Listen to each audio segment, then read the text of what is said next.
This is Bible Stories for Sleep. For thousands of years, the stories of Scripture have been a place of refuge, a sanctuary for the weary mind. Tonight that sanctuary opens through the rich young ruler. If you find rest here, a quick subscribe helps us keep these stories coming. Now set aside what you are carrying, trust that tomorrow is in good hands, and let your mind grow still. The dust of the Jordan Valley settled slowly in the cooling air, settling over the broad leaves of ancient olive trees and clinging to the stone borders of the terraced hillsides. Night arrived not with a sudden descent, but as a gradual softening of the landscape, turning the harsh glare of the Judean sun into shades of indigo, charcoal, and deep, bruised violet. Far below the ridge, hidden somewhere in the dense thickets of tamarisk and willow, the Jordan River moved in the darkness, a steady, low murmur that spoke of ancient waters cutting through ancient earth, indifferent to the ambitions of the men who built their houses upon its banks. Inside the courtyard of the estate belonging to the house of Manasseh, a single clay oil lamp flickered upon a low cedar table. The amber flame danced, casting long, wavering shadows against the chiseled limestone walls of the inner chamber. The wick, floating in pure pressed olive oil, occasionally sputtered with a quiet, soothing hiss, illuminating the edges of a heavy leather-bound ledger resting open upon the dark wood. Jonathan ben Manasseh stood by the arched window, looking out over his lands. He wore a tunic of fine, imported white linen, perfectly pleated and bordered with a narrow band of indigo dye, a subtle marker of his station as a magistrate and a man of considerable means. Yet, despite the cool night wind that drifted across the courtyard and rustled the dry leaves of the olive trees with a sound like whispered paper, the collar of his tunic felt restrictive against his throat. He reached up, pressing two fingers against the hollow of his neck, feeling the steady, rhythmic thrum of his own pulse. It was quiet here, removed from the clamor of the public square and the endless petitions of debtors and litigants who came to his gates each morning. But the silence of the estate was never truly empty. It was crowded with numbers, with obligations, with the invisible weight of ledgers and deeds that stretched across the valleys of Perea as far as the eye could see. Behind him, moving with the practiced, silent grace of someone who had inhabited these stone rooms for decades, Eunice tended to the small hearth near the corner. Her hair was completely silver, gathered neatly beneath a linen head covering, and her hands, though lined with the topography of a long life of labor, moved with steady precision. She poured warmed water from a copper ewer into a basin, the sound a clear, liquid splash that briefly cut through the silence of the room. "The evening chill is settling into the stone, my lord," Eunice said, her voice low and even, carrying the soft cadence of the northern hills. "Shall I bring another cloak? Or perhaps a cup of spiced wine to warm your chest before the night grows deeper?" Jonathan did not turn immediately. He kept his gaze fixed on the dark silhouette of the hills rising toward the Judean wilderness, where the road wound upward toward Jerusalem. "No, Eunice," Jonathan replied, her voice smooth, cultured, but carrying a faint, underlying tautness that he could never quite smooth away. "I am not cold. The air feels clear tonight. Cleaner than it did at the municipal hall."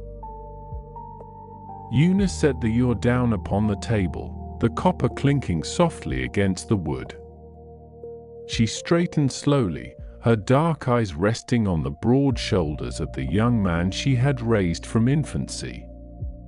She had watched him grow from a quiet, studious child into a man who commanded respect in every assembly, yet she knew the contours of his spirit better than any of the elders who sat with him in judgment. She had seen the loneliness that came with perfectionism, the relentless drive that never allowed him to rest, as if he believed that if he stopped striving for a single moment, the entire structure of his life would dissolve like mist under the sun. The municipal hall sees only what you permit them to see, Eunice observed gently, stepping back to give him space while remaining within the circle of amber light. And the ledger sees everything else. She glanced toward the open book on the cedar table. The pages were covered in neat, precise rows of ink, written in Jonathan's own meticulous hand. Every measure of wheat from the lower basin, every jar of oil pressed from the autumn harvest, every denarius lent and every parcel of pastureland acquired through foreclosure or purchase was accounted for with absolute, mathematical rigor. Jonathan turned from the window, walking slowly toward the table. The soft thud of his leather sandals against the polished stone floor echoed in the high-ceilinged room. He looked down at the ledger, his fingers resting lightly on the corner of the heavy parchment. "It has to be accurate, Eunice," Jonathan said, defending a position no one had truly attacked. "If the stewardship of what we have been given is flawed, how can the rest of life stand? My father taught me that. A man who does not know the exact measure of his estate is a man drifting without a rudder." Manasseh the elder. The very name seemed to linger in the room, conjuring the ghost of a man whose presence had been larger than life itself. Jonathan could still remember his father's voice, deep, pragmatic, and entirely certain of the world's mechanics. Manasseh had built this estate from a modest parcel of inherited land into a sprawling agricultural enterprise by trusting in three things: the fertility of the soil, the binding nature of a signed contract, and the absolute security of accumulated coin. "Your father was a wise man in the ways of the earth," Eunice said softly, coming to stand near the table, her hands folded quietly within the deep pockets of her wool apron. "He knew how to make the stone yield bread and how to turn a barren hillside into an orchard. But sometimes, Jonathan, I think you spend your life trying to balance an account that was never meant to be settled with ink." Jonathan looked up, a faint, skeptical shadow touching the corners of his mouth. "What do you mean? What else is there? The law commands us to be diligent. The prophets praise the man who walks uprightly and provides for his household. Every Sabbath in the synagogue, we read the texts, we offer our tithes down to the very mint and cumin in the garden, we keep ourselves separate from the defilements of the Gentiles. I have kept the commandments since I was a boy. You know that. I have never stolen, I have never dishonored my parents, I have never raised a false witness against my neighbor." His voice did not rise in anger, it held the quiet, earnest desperation of a man pleading his case before an invisible judge. It was the voice of someone who had checked every box on a divine scroll, yet felt the scroll trembling in his hands. "I know," Eunice answered, her gaze steady and full of an unhurried compassion that unnerved him more than any rebuke could have. "You have done everything right. Not a single elder in the region can point a finger at your life. You are a ruler of the synagogue, a magistrate of the district, and a man of blameless reputation. But tell me, Jonathan, when was the last time you slept without calculating what tomorrow might demand of you?" Jonathan looked away, his jaw tightening slightly. He walked over to the small hearth, staring down at the dying embers that glowed a dull, pulsing red beneath a thin layer of grey ash. The question struck closer to the truth than he cared to admit. For years, his life had been governed by an unyielding internal machinery. Every action was weighed against its outcome, every relationship was measured by its propriety. He was wealthy beyond the dreams of most who walked the dusty roads of Perea. His storehouses were full, his garments were finest linen, his name commanded deference from tax collectors and Pharisees alike.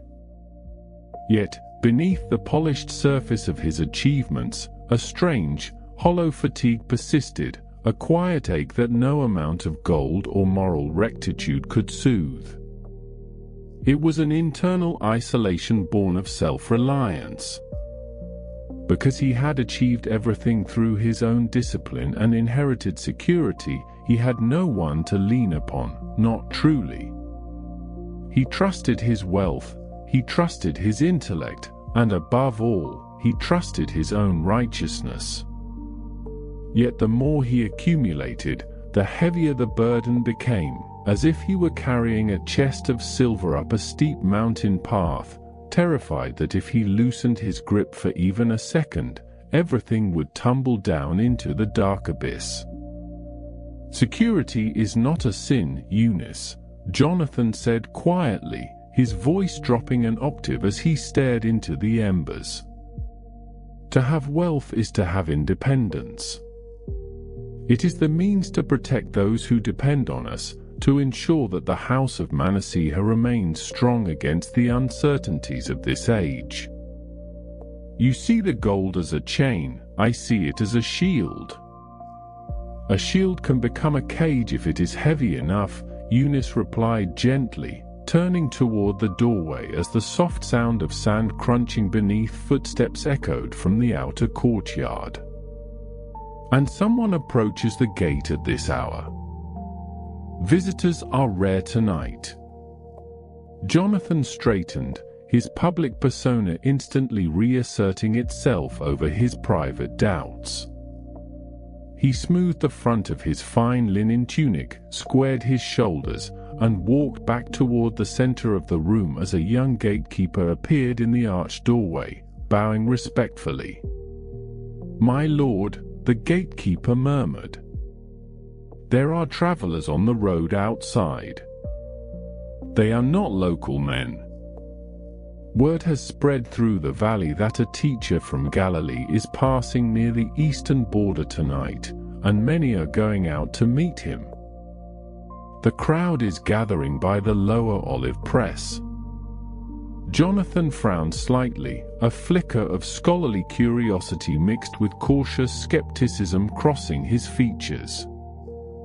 He had heard the reports, of course.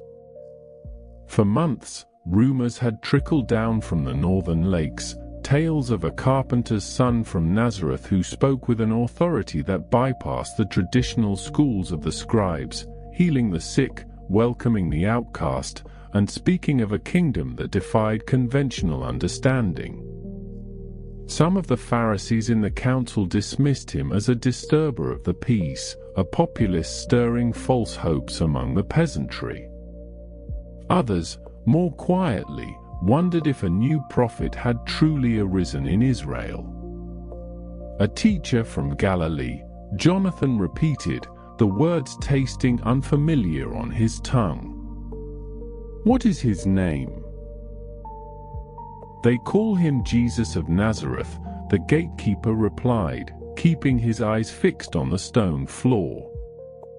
"He is heading south toward the Judean border, stopping to speak with whoever comes to him along the path.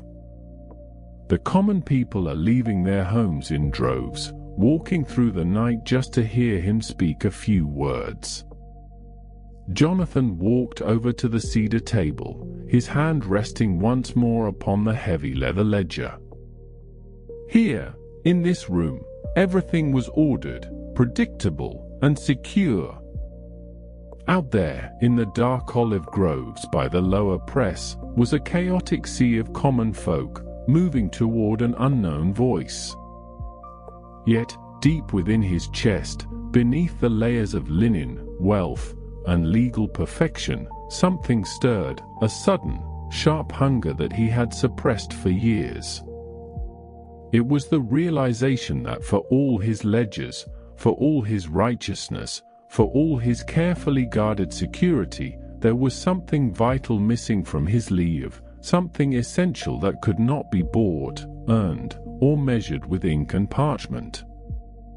"Eunice," Jonathan said, turning back toward the older woman with a look in his eyes that she had never seen there before, a mixture of restless searching and profound uncertainty. "Go to him, Jonathan," Eunice said softly, before he could even voice the thought. She did not ask where or why, she simply looked at the open ledger, and then up at his face. "You have spent your entire life asking the law what it requires of you. Perhaps it is time to ask someone who knows what God desires of the heart." Jonathan stood in silence for a long moment, listening to the distant murmur of the Jordan River and the gentle rustle of the olive leaves outside. Without another word, he reached down, took his heavy woolen traveling cloak from the bench, and fastened it across his shoulders. Stepping away from the amber glow of the oil lamp, he walked out into the cool, moonlit night, leaving the ledger open upon the table, its columns of numbers waiting silently in the empty room. The cool night air of Judea met Jonathan the moment he crossed the threshold of his private study, wrapping around his shoulders like a quiet, invisible mantle.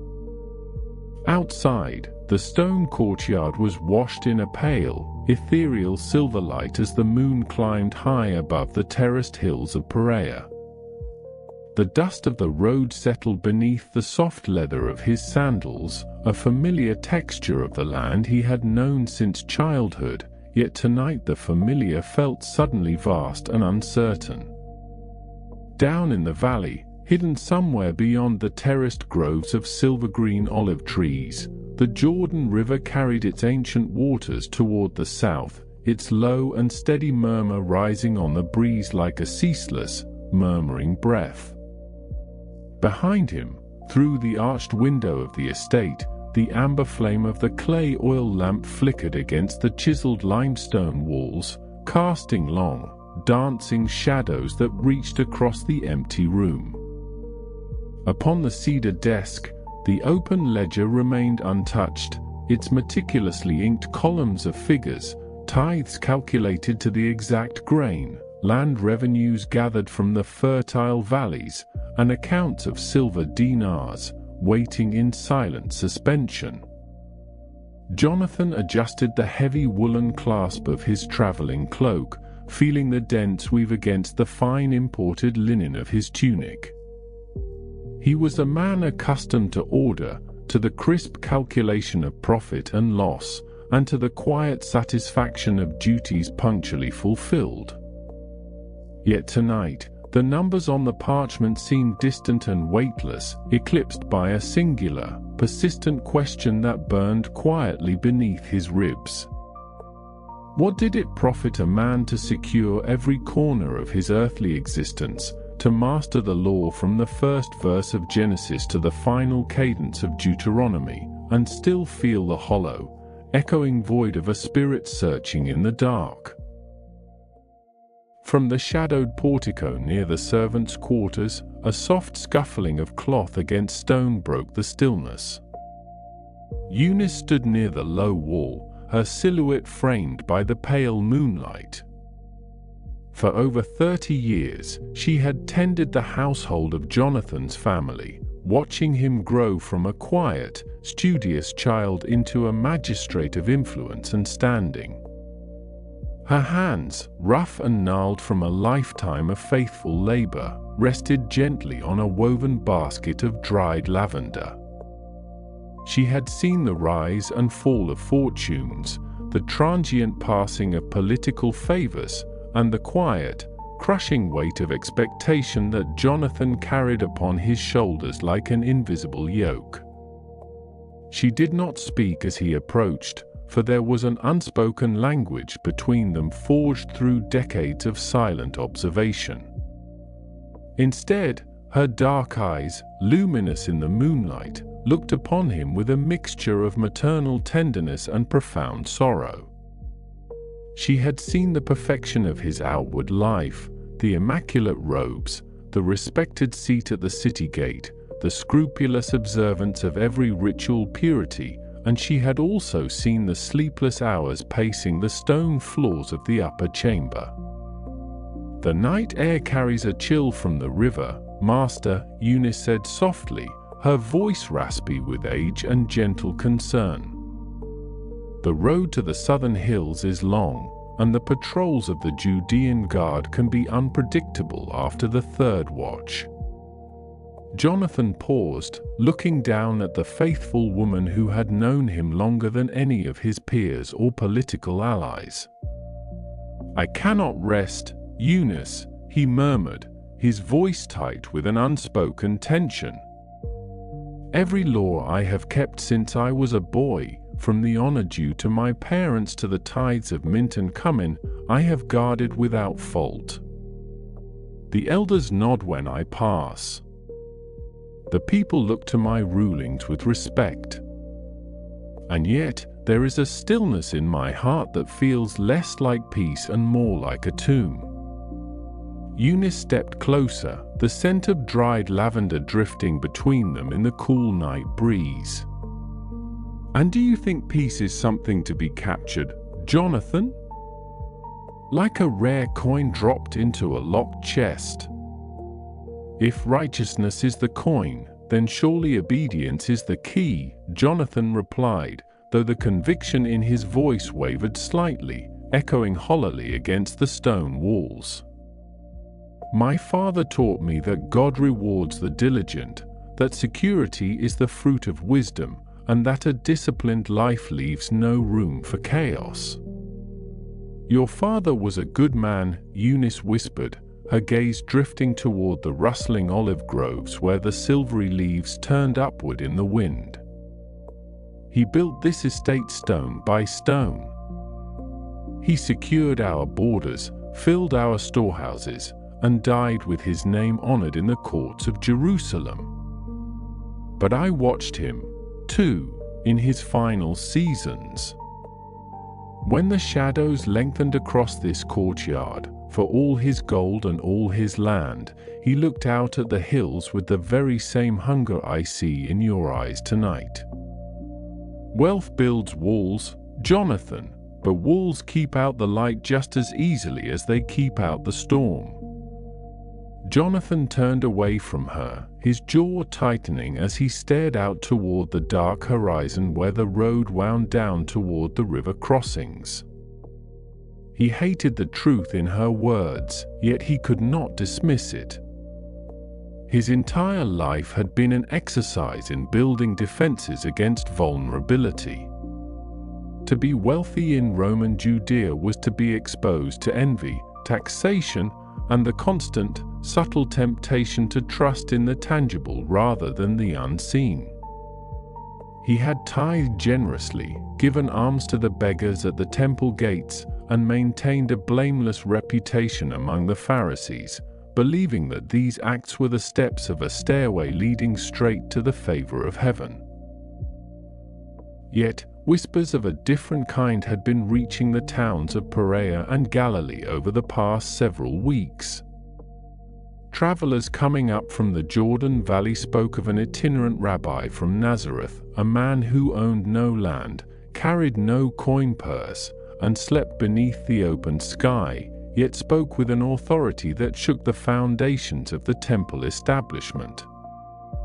They said he looked upon the poor not with pity, but with the quiet dignity of kings, and that his words possessed a strange, gravitational pull that made men leave their nets, their tax booths, and their securities without a backward glance.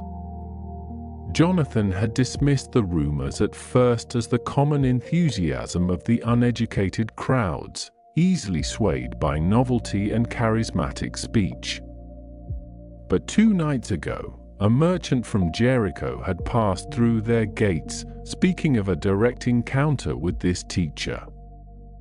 The merchant had described a look, a piercing, gentle gaze that seemed to see straight through a man's garments, his possessions, and his carefully constructed defenses, laying bare the secret longings of the soul.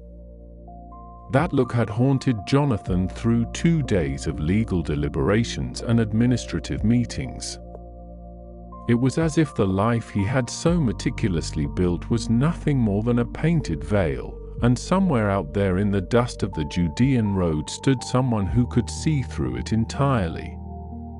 "I am going down to the river," Jonathan said quietly, breaking the silence that had settled between them. "I hear he is camped near the olive groves beyond the lower ford. The crowds have thinned for the night, and I must speak with him." Eunice nodded slowly, her lined face softening in the moonlight.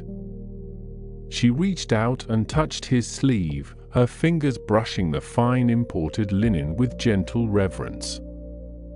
"Go, then. But do not take your ledgers with you, Jonathan. He will not care about your columns of silver. Take only your questions, and be prepared to hear an answer you did not write down." With a final nod, Jonathan turned and walked out of the courtyard, his boots crunching softly on the gravel path as he descended toward the valley floor. The descent was steep and winding, flanked by ancient stone terraces where olive trees grew in gnarled, sculptural shapes, their trunks twisted by decades of sun and wind. The moonlight filtered through the dense canopy, casting a mosaic of shifting shadows across the path. The air grew cooler as he drew closer to the river, carrying the damp, earthy scent of river reeds, wet clay, and wild mint crushed beneath unseen feet. As he walked, the low murmur of the Jordan swelled into a steady, rhythmic rush of water flowing over polished stones. In the distance, beneath the sprawling branches of a massive, ancient terebinth tree, a small cluster of figures sat around the dying embers of a fire. The orange glow pulsed softly against the dark bark, illuminating the tired faces of a few men wrapped in simple cloaks, resting in quiet conversation. And slightly apart from them, seated upon a flat boulder near the edge of the path, sat the teacher. Jonathan slowed his pace, his heart performing a sudden, heavy thud against his ribs. He had expected an entourage of armed guards, a retinue of scholars scribbling on parchment, or at the very least, an air of regal self-importance. Instead, Jesus sat alone in the quiet dark, his hands resting calmly on his knees, his face turned toward the starlit sky as if listening to a distant melody only he could hear. For a moment, Jonathan stood half-hidden in the shadow of an olive tree, observing the man he had traveled through the dark to find. There was no gold upon his garments, no purple dye of aristocracy, no polished signet ring flashing in the firelight. Yet there was an unmistakable presence about him, an atmosphere of absolute stillness, as though the chaos of the world simply dissolved at the perimeter of his peace. Jonathan drew a deep breath, smoothing the front of his fine tunic with an instinctive gesture of self-preservation, and stepped out from the shadows into the pale circle of moonlight. The teacher did not jump or look surprised by his sudden appearance. Instead, he slowly turned his head, and his dark, luminous eyes met Jonathan's with a clarity that felt almost physical, as if a cool breeze had swept away every barrier between them. Jonathan stepped forward, the weight of his lifelong striving pressing upon his chest, and bowed his head with the formal respect due to a master of the law. "Good teacher," he began, his voice echoing softly against the rushing water of the river, "what must I do to inherit eternal life?" The words sounded rehearsed, almost formal, slipping out like a legal formula he had recited 1,000 times in the academies of Jerusalem. Yet as soon as they left his lips, they felt inadequate, small, and fragile against the vast, silent night. Jesus looked at him not with judgment, but with a profound, penetrating affection that seemed to reach past the fine linen, past the magistrate's ring, and deep into the quiet chambers of his hidden fears. "Why do you call me good?" Jesus asked, his voice rich and steady, carrying easily over the murmur of the Jordan. "No one is good except God alone." The statement hung in the cool night air, challenging the very foundation of Jonathan's moral framework. For his entire life, goodness had been a scale of measurement, a series of boxes checked, laws kept, and milestones achieved through sheer human will and discipline. To suggest that true goodness belonged solely to the divine was to dismantle the entire ladder upon which Jonathan had climbed to reach his position of respect. "I have kept the commandments," Jonathan said quickly, an instinctive defensiveness rising in his throat to protect the identity he had spent decades constructing. "From my youth up, I have honored my father and mother. I have not stolen, I have not borne false witness, I have kept myself pure before the law." The words tumbled out faster now, driven by an urgent need to justify his worth, to prove that his ledger was balanced, and that his soul was solvent before heaven. He listed his compliance like an inventory of assets, each commandment a secured brick in the fortress of his righteousness. Around the dying fire, one or two of the disciples shifted slightly, listening in the shadows, but Jesus remained entirely still, his gaze never leaving Jonathan's face. There was no mockery in his eyes, nor any dismissal of Jonathan's diligent observance. Instead, there was a great, aching tenderness, the look of a physician gazing upon a patient who proudly displays a heavily wrapped wound, believing it to be a mark of strength rather than an injury. When Jonathan finally fell silent, the rush of the river seemed to fill the space between them, a rushing reminder of time slipping endlessly away toward the sea. Jesus looked at him long and deep, seeing the heavy woolen cloak, the fine imported linen, the shadow of the estate he had left behind, and the vast, invisible mountain of wealth that stood between this young ruler and the freedom he so desperately craved. "You lack one thing," Jesus said softly, the words dropping into the night air like stones falling into a clear, deep pool, sending ripples outward that touched every corner of Jonathan's soul. Jonathan held his breath, his heart hammering against his ribs. One thing.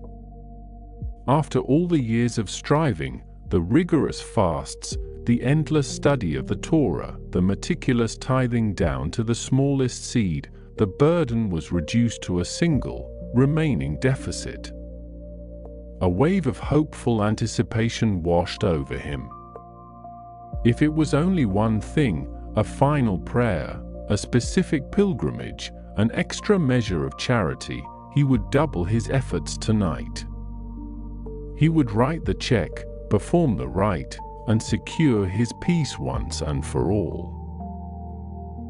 "Tell me," Jonathan whispered, leaning slightly forward, his hands clenched tightly within the folds of his traveling cloak.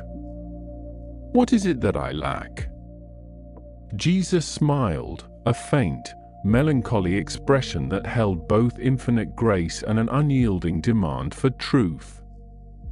"If you wish to be complete," Jesus said, his voice carrying a strange, luminous authority that seemed to quiet the very wind in the olive branches, "go and sell all your possessions and give the money to the poor, and you will have treasure in heaven. And then come, follow me." The words struck the stillness of the night like a falling hammer. Jonathan froze. The breath caught in his throat, and for several long seconds, the world around him seemed to tilt on its axis. Sell everything? The ancestral lands passed down through generations of hard-won inheritance. The olive groves that yielded the oil of their prosperity. The stone estate with its secure walls, its cedar-lined chambers, and its quiet courtyards where Eunice watched over the ledgers? His mind raced frantically, tumbling through the columns of figures, the deeds of ownership, the silver stored in iron chests, and the social standing that came with being a magistrate of means. To give it all away, to strip off the fine linen and stand naked before the world with nothing but the dust of the road, was not merely a financial transaction. It was an annihilation of everything he believed defined his existence. Without his wealth, who was he? Without his security, what protected him from the cold indifference of the world? Without his property, what separated him from the beggars crying out at the city gates? A cold terror, sharp and unyielding, bloomed in his chest, warring fiercely with the deep, aching hunger for eternal life that had driven him down the hillside in the dead of night. He looked at Jesus, searching for a hint of compromise, a reassuring smile that would reveal the statement as a metaphor, a test of rhetorical hyperbole meant to challenge his intellect rather than demand his actual livelihood. But the teacher's eyes held only steady, uncompromising love, an invitation so absolute, so terrifyingly pure, that it left no room for half measures or guarded compromises. Jonathan's face fell. The polished exterior, the proud posture of the magistrate, crumpled under the weight of an internal grief so profound it felt physical. The shadows of the olive trees seemed to lengthen, closing in around him like prison bars he had forged for himself. He looked down at his hands, trembling slightly within the heavy folds of his cloak. He possessed great wealth, that much was true. But in that quiet moonlit clearing beside the murmuring Jordan, he realized with crushing clarity that his wealth did not merely belong to him. He belonged to it.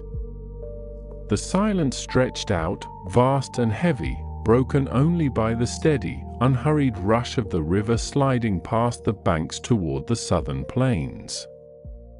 The disciples watched quietly from the shadows, their expressions unreadable, while Jesus waited with infinite patience, leaving the choice entirely in the hands of the young man who had come seeking leave, only to find the barrier that kept him from it.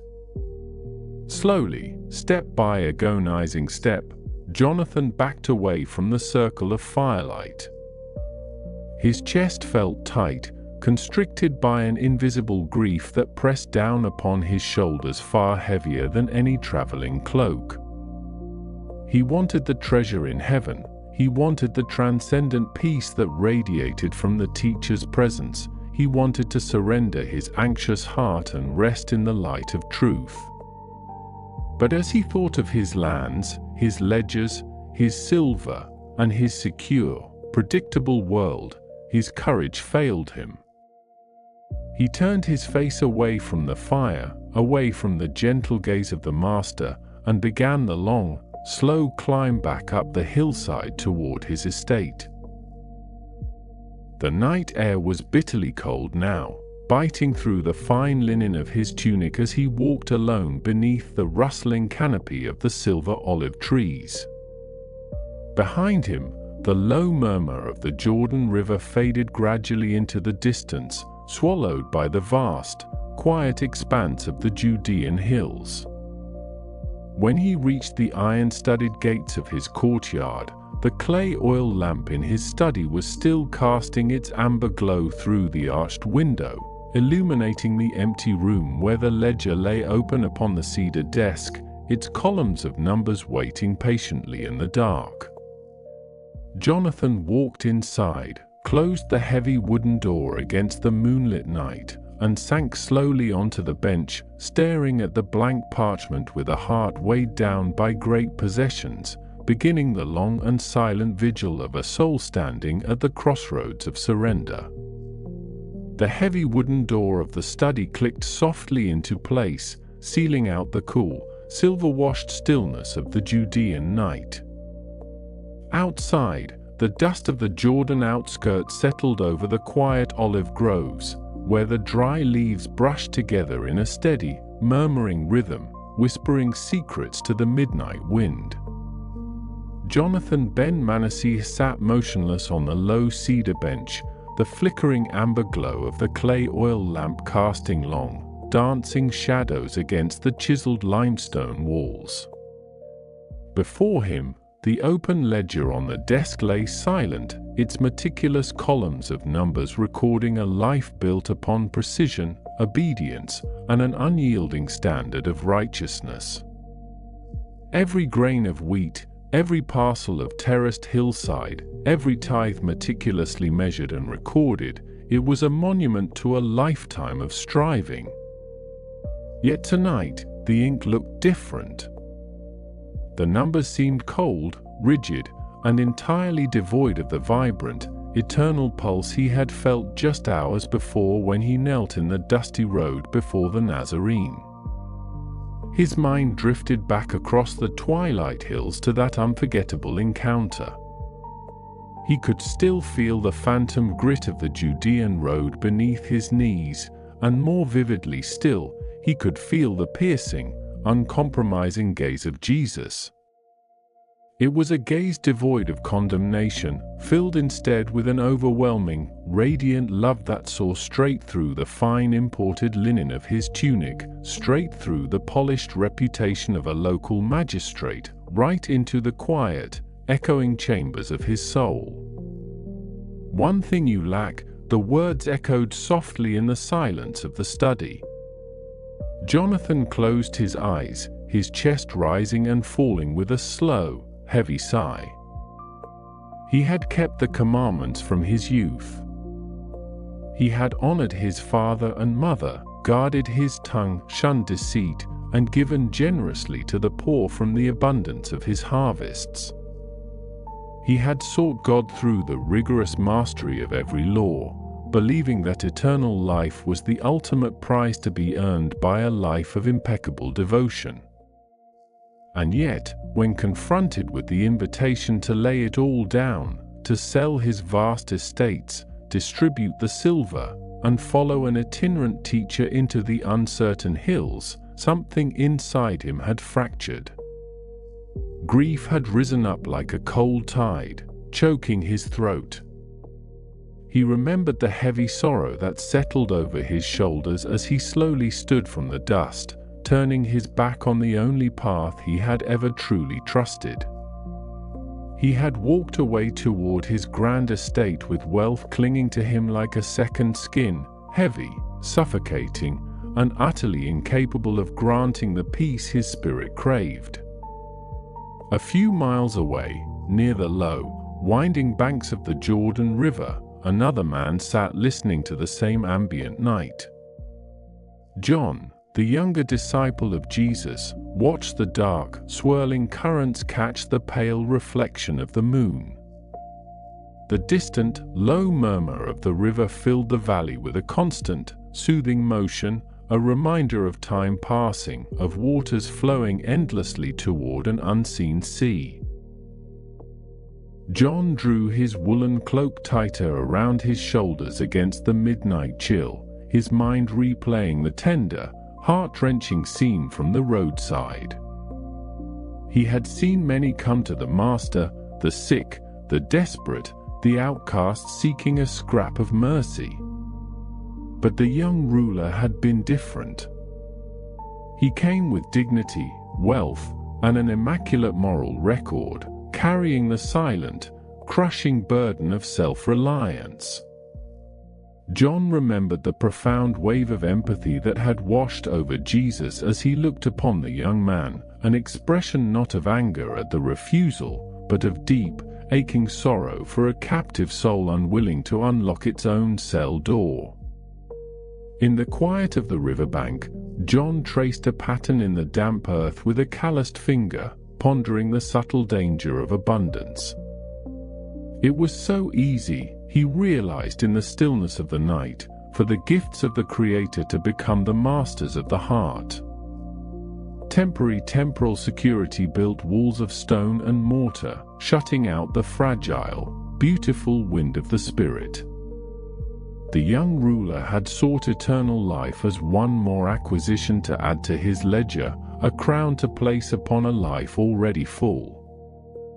But true life, John understood as he listened to the gentle rustle of the distant olive trees, could never be bought, it could only be received with empty hands. Back in the limestone study, Jonathan opened his eyes and stared at the flickering flame of the oil lamp. The wick sputtered slightly, swimming in a pool of clear olive oil, casting light that reached only so far before dissolving into the shadows of the corners. He stood up from the bench, his joints stiff from the cool air, and walked slowly toward the arched window. He pushed the wooden shutter open a fraction, letting the night breeze brush against his warm skin. The landscape of Perea stretched out before him under the vast, starlit canopy of the Judean sky. Far off in the valley, the dark silhouette of the hills rolled toward the river, where the ancient waters whispered ancient promises. The wealth that surrounded him, the terraced vineyards laden with ripening fruit, the stone storehouses filled with grain, the herds grazing in the distant pastures, no longer felt like a triumph. Tonight, it felt like an impenetrable fortress, keeping him safely inside, yet utterly alone. Jonathan rested his forehead against the cool stone frame of the window. He thought of his status among the elders, the respectful nods he received in the marketplace, the intricate web of obligations and privileges that defined his days. It was a life of complete control. Every variable accounted for, every risk mitigated, every law fulfilled. But self-reliance, he discovered in the quiet dark, was a solitary confinement. When a man relies entirely upon his own strength, his own righteousness, and his own resources, there is no room left for grace. The realization brought a strange, quiet ache to his chest, but beneath the ache, there was the faint stirring of something new. The grief of his departure from Jesus had not entirely vanished, but it had transformed. It was no longer just the sting of a missed opportunity, it was the beginning of an awakening. The polished exterior was cracking, and through the fissure, the unfiltered light of truth was beginning to bleed in. Down by the Jordan, John stood up, shaking the dampness from his cloak, and turned back toward the sleeping encampment where his companions rested. The low murmur of the river seemed to swell for a brief moment, carrying the gentle rush of water over smooth stones, before settling back into its steady, rhythmic pulse. John looked up at the glittering expanse of the constellations overhead, marveling at how the Creator of the vast heavens could care so deeply for a single, troubled heart standing miles away in a stone-walled study. He knew the Master's prayer would follow the young ruler into the night, a quiet, persistent intercession, waiting patiently for the day when those heavily burdened hands would finally open. Jonathan turned away from the window, leaving the ledger untouched upon the cedar desk. He walked out of the study, his footsteps echoing softly down the stone corridor of his sprawling home, and stepped out onto the inner courtyard. The moon hung high and brilliant, casting a pale, ghostly light across the paved stones and the bubbling fountain in the center. The water caught the moonlight, spilling over the carved rim in a silver sheet before disappearing into the drain. He sat down on the stone bench beside the fountain, listening to the soft splash of the water. The night was vast, silent, and indifferent to his inner turmoil, yet he felt strangely untethered from the rigid structures that had defined his existence until now. The one thing lacking, it was not a rule he had failed to keep, nor a theological truth he had failed to understand. It was the simple, terrifying courage to let go of everything he could see and hold, in order to grasp the invisible, eternal promise offered by a dusty prophet on the road to Jerusalem. The air grew cooler as the hours drifted toward dawn. The olive leaves in the distant groves continued their timeless rustle, a soft, susurrating symphony that seemed to soothe the jagged edges of his thoughts. Jonathan leaned back against the cool stone wall, closing his eyes not in sleep, but in a deep, interior stillness. The journey would be long, and the dismantling of a lifetime of pride would not happen in a single night. But as the first faint hint of pale blue light began to edge the eastern horizon over the mountains of Moab, the young ruler sat in the quiet shadows, no longer defending his fortress, but listening, for the very first time, to the quiet wind of grace moving through the dark. The pale blue light of dawn did not break over the hills of Perea with sudden brilliance, rather, it dissolved the shadows by slow, measured degrees, turning the limestone cliffs of the Jordan Valley from charcoal to silver, and finally to the warm, dusty gold of a Judean morning. Jonathan ben Manasseh sat motionless against the courtyard wall where he had spent the remnants of the night. The fine imported linen of his tunic, usually kept pristine and unwrinkled by a household of servants, was creased at the elbows and dusted with the pale chalk of the limestone. He did not care. His fingers rested loosely on his knees, palms open upward, though they still felt strangely empty, as if they were accustomed to holding the heavy ledgers of his estates, the brass seals of his magisterial office, and the unyielding rules of his own righteousness. Across the narrow stone courtyard, the household of travelers was already stirring. There was no clamor of servants rushing to draw water or prepare elaborate morning meals, but rather the quiet, purposeful movement of men who had slept under the open sky and risen with the sun. Jesus of Nazareth stood near the low stone well in the center of the yard. He wore a simple tunic of undyed wool, travel-stained at the hem from the long roads of Galilee and Samaria, yet he moved with an unhurried grace that seemed to bend the chaos of the waking world around him. His dark eyes, luminous and steady, swept across the courtyard before resting for a quiet moment on the young ruler. Beside him stood John, the younger son of Zebedee, whose sun-browned hands were folding a woolen cloak. John looked up, his gaze meeting Jonathan's across the space between them. There was no judgment in John's eyes, only a profound, searching curiosity, as if he were watching the early shoots of a plant breaking through dry, impenetrable soil. John had seen many come to the Master with questions, testing him with scripture or seeking the applause of the crowd, but there was something different in the stillness of the young magistrate this morning. Jonathan pushed himself up from the ground, his joints stiff from the cool night air.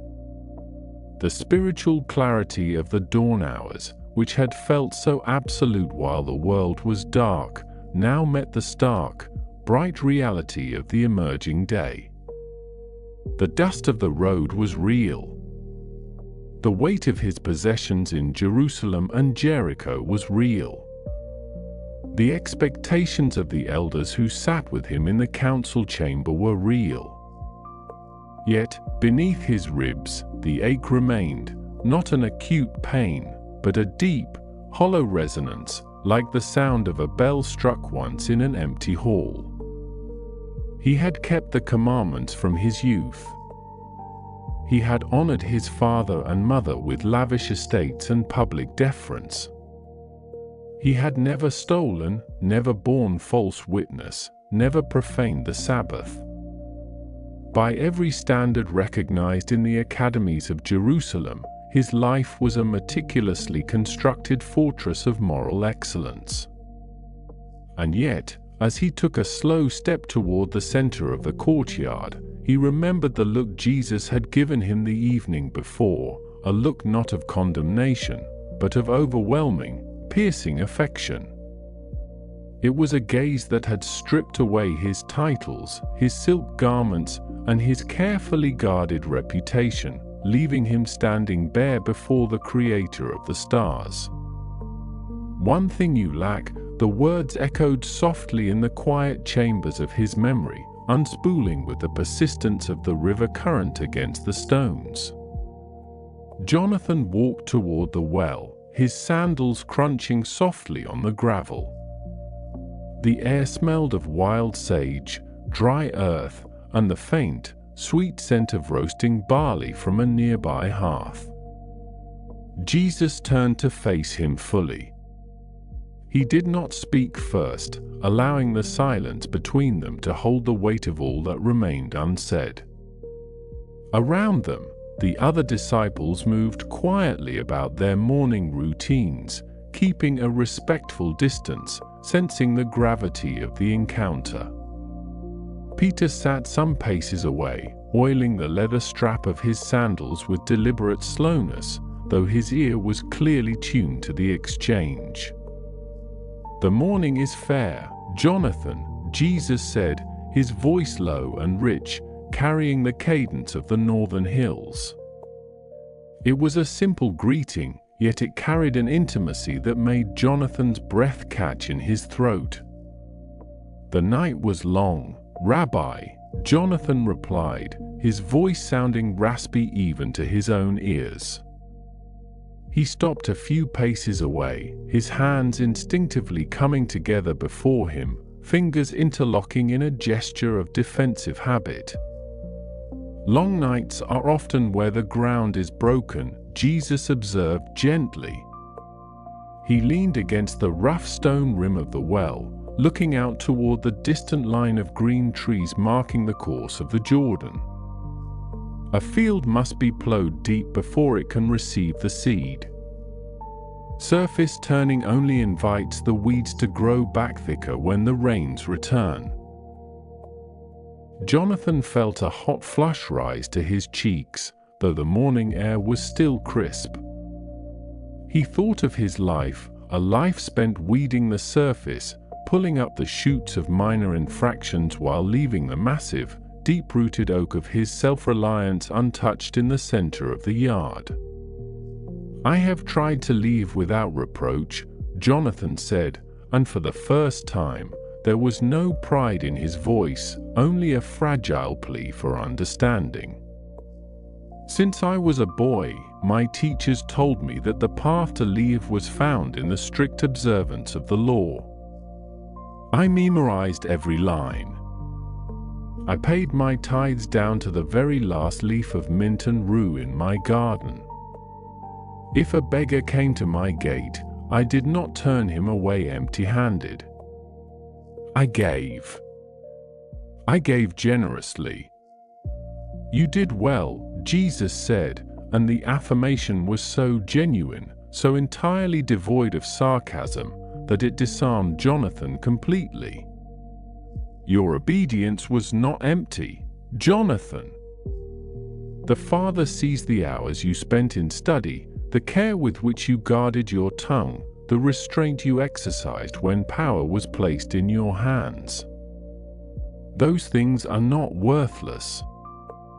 Then why? Jonathan asked, his voice dropping to a near whisper, stepping closer as the raw vulnerability inside him broke through the crust of his magistracy. Why does it feel as though I am standing at the edge of an abyss? Why, when I close my eyes at night, do I feel as though I possess everything under the sun, and yet own nothing at all? Jesus turned his gaze back to the young ruler, his eyes holding a depth that seemed to stretch back to the foundations of the world. Because, Jonathan, a man can spend his whole life building walls to keep out the chaos of the world, only to realize he has built a prison for his own soul. Wealth is a quiet master. It does not whip its slaves, it comforts them. It wraps them in fine linen, feeds them on silver platters, whispers that they are secure because of what their hands have gathered. And little by little, the heart forgets how to beat for anything larger than its own ledger. John watched from the side, his hand pausing on his cloak. He saw the way Jonathan's shoulders tightened, the brief flicker of defensive pride crossing the young man's face before dissolving into a profound, sorrowful realization. John knew that look well. He had seen it in his own heart during the early days by the Lake of Galilee, before he had learned what it meant to leave the nets behind. "You spoke of selling all," Jonathan murmured, looking down at the dust between his sandals. The words felt heavy, dangerous, like uttering a spell that could not be unsaid. "Of giving to the poor. You spoke of treasure in heaven. Do you distrust heaven's currency, Jonathan?" Jesus asked softly. "I trust what my eyes can see," Jonathan confessed, and the honesty of the admission startled even him. He had never admitted that aloud to the Pharisaic council, nor to his father, nor even to himself in the quiet of his private chamber. For all his religious devotion, his true anchor was not the God of Abraham, Isaac, and Jacob, it was the granite foundations of his warehouses, the parchment deeds of his olive groves, the security of his bank in Jerusalem. "That is the tragedy of great abundance," Jesus said, his voice carrying a gentle, rolling cadence that seemed to quiet the rustle of the olive trees overhead. It trains the eye to look downward at the soil, measuring square cubits and annual yields, until the neck grows stiff and refuses to look up at the sky. "You came asking what good deed you must do to inherit eternal life, as if life were a wage to be earned at the end of a long day's labor. But life cannot be purchased, Jonathan. It can only be received as a gift. And a hand that is clenched tight around its own treasures has no room left to take hold of the grace that is being offered." Jonathan looked at his hands. They were strong hands, smooth-skinned, untouched by the grueling labor that bent the backs of the peasants who harvested his fields. They were hands that commanded obedience, that signed decrees, that counted coin. "If I let it go," Jonathan whispered, the scenario playing out in his mind with terrifying vividness, the public auction of his estates, the scattering of his herds, the whispers of the Jerusalem aristocracy wondering if the brilliant young magistrate had lost his mind. "If I give it all away, who am I? Without my name, without my property, without the standing my family has built over generations, who is left?" Jesus stepped closer. The scent of wood smoke and clean linen drifted from him. He reached out and placed a hand on Jonathan's shoulder. The touch was light, yet it radiated an energy that seemed to sink straight through Jonathan's tunic, warming the cold place that had lived in his chest for years.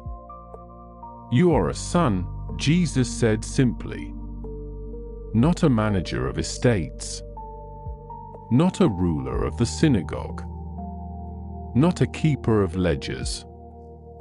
A son of the living God. And a son does not need to guard his father's house with his own strength, because the house already belongs to him." The words hung in the morning air, vibrating with a power that transcended human speech. Jonathan stood paralyzed beneath that warm, steady hand. He wanted to believe it. He wanted to throw his arms open, to drop the invisible weight he had carried since childhood, to take the great leap into the unknown that this Galilean teacher was inviting him to make. Yet, as he looked past Jesus toward the eastern road that led back toward Jericho and Jerusalem, his mind recoiled. He saw the vastness of his orchards. He saw the high stone walls of his courtyard. He thought of the winter months, of the security of granaries filled to bursting against years of famine. The sheer magnitude of his attachment rose up like a dark wall, choking the fragile shoot of faith that had begun to grow in the night. John, watching closely, saw the shadow fall across the young man's face. It was the same shadow he had seen on the faces of many who came to the edge of the kingdom, only to find the door too narrow for the luggage they insisted on bringing through. John felt a quiet pang of sorrow, not anger, not disappointment, but a deep, aching empathy for the tragedy of a soul standing face to face with infinite freedom and choosing to turn back toward its gilded cage. Jonathan slowly raised his hands and slid them out from beneath Jesus's touch. The movement was respectful, yet final.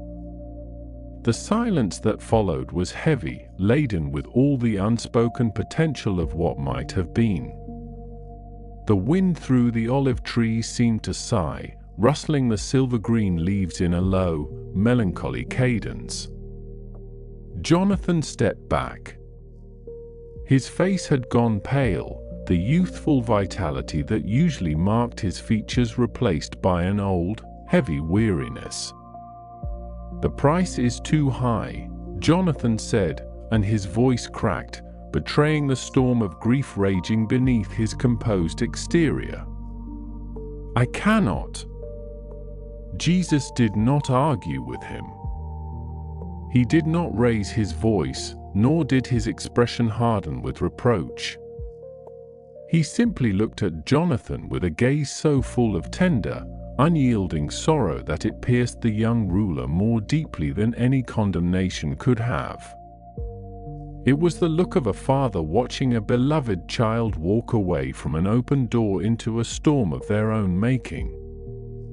"How hard it is," Jesus said quietly, speaking as much to the disciples who stood nearby as to Jonathan himself, "for those who have wealth to enter the kingdom of God.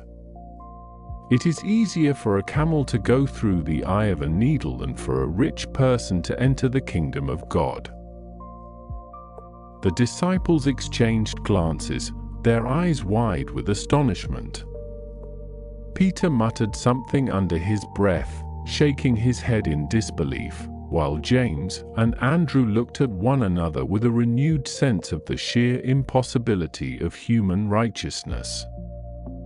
Jonathan heard the words, and they felt like the final closing of a heavy iron gate. He turned on his heel. His fine leather sandals crunched on the gravel path. He began to walk away from the well, heading back toward the road that led out of the valley and toward the security of his estates. Every step felt laden, as if his boots were sinking into wet clay.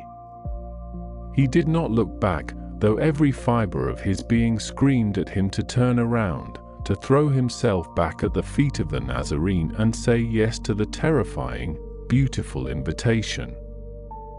Instead, he kept walking. The morning sun climbed higher over the hills of Moab, casting his long, solitary shadow across the dusty road of Perea. John stood beside Jesus, watching the solitary figure grow smaller in the distance until he was nothing more than a speck of white linen disappearing into the shimmering heat haze of the Judean morning. "He was so close, Master," John murmured, his voice touched with a quiet lament as he looked up at Jesus. "He kept the commandments. He desired eternal life. Why could he not let go?" Jesus turned away from the road and looked toward the green banks of the Jordan, where the river rushed onward toward the dead, salt-encrusted sea to the south. Because a man can spend his whole life loving the gift more than the giver, Jesus replied softly, his hand resting on the stone rim of the well. "And until the gift turns to ash in his mouth, he will never understand that he was starving the entire time." Jesus walked slowly toward the path where the disciples had gathered, his steps steady and unhurried. The morning wind swept down from the northern hills, carrying the scent of dry earth and wildflowers, moving freely across the valley, touching every stone and tree without a single possession to weigh it down. Behind them, miles away in the bustling courtyards of Jerusalem, the ledgers were waiting. The granaries were full. The silver was counted and locked away in iron-bound chests. But in the quiet center of Jonathan ben Manasseh's soul, a profound and irreversible shift had taken place. The fortress was still standing, its stone walls intact, its gates barred against the world. But the windows were shuttered against the dawn, and within the darkened rooms, the young ruler sat alone with his treasures, listening to the first faint, haunting echoes of a freedom he had touched with his fingertips, and walked away from in sorrow. The dust of the Jordan Valley settled slowly in the cooling air of the evening, settling over the olive groves and the quiet footpaths that wound away from the river banks. The night wind moved through the silver-green leaves with a soft, papery rustle, carrying the scent of dry earth, wild thyme, and the distant, steady murmur of water rushing over smooth stones in the dark. Inside his courtyard in Perea, Jonathan ben Manasseh sat motionless upon a bench of polished cedar. The amber flame of a single clay oil lamp flickered on a low stone ledge beside him, casting long, dancing shadows that stretched across the chiseled limestone walls. His fingers, usually so precise and controlled in their movements, rested loosely upon the folds of his fine imported linen tunic. The fabric was smooth and cool against his skin, a mark of his station, of the great wealth that his family had accumulated over generations through prudent stewardship, trade, and the favor of the magistrates. Yet, for all the security those garments represented, Jonathan felt an inexplicable chill. His mind wandered back to the dusty roadside beneath the sprawling canopy of an ancient sycamore tree, just hours before. He could still feel the phantom weight of that penetrating gaze, a look that had bypassed every layer of his polished exterior, every defense built upon a lifetime of meticulous obedience to the law, and pierced straight to the quiet center of his heart. It was a gaze that carried no condemnation, only an unsearchable, staggering depth of love. Jesus had looked at him, and in that single, eternal moment, Jonathan had known, with terrifying clarity, that his life was built upon sand. He stood up abruptly, his boots scraping softly against the flagstones, and began to pace the length of the courtyard. The high stone walls shielded him from the outside world, enclosing a private sanctuary of peace and order. Here, nothing was left to chance. Every jar of oil was accounted for, every olive harvest was measured down to the last basket, every commandment of Moses, from the honor due to parents to the prohibition of false witness, had been guarded by Jonathan since the days of his youth. "I have kept them all," he whispered to the empty air, his voice tight with a familiar, defensive pride. "From the time I was a boy, I have walked in the way of righteousness." And it was true.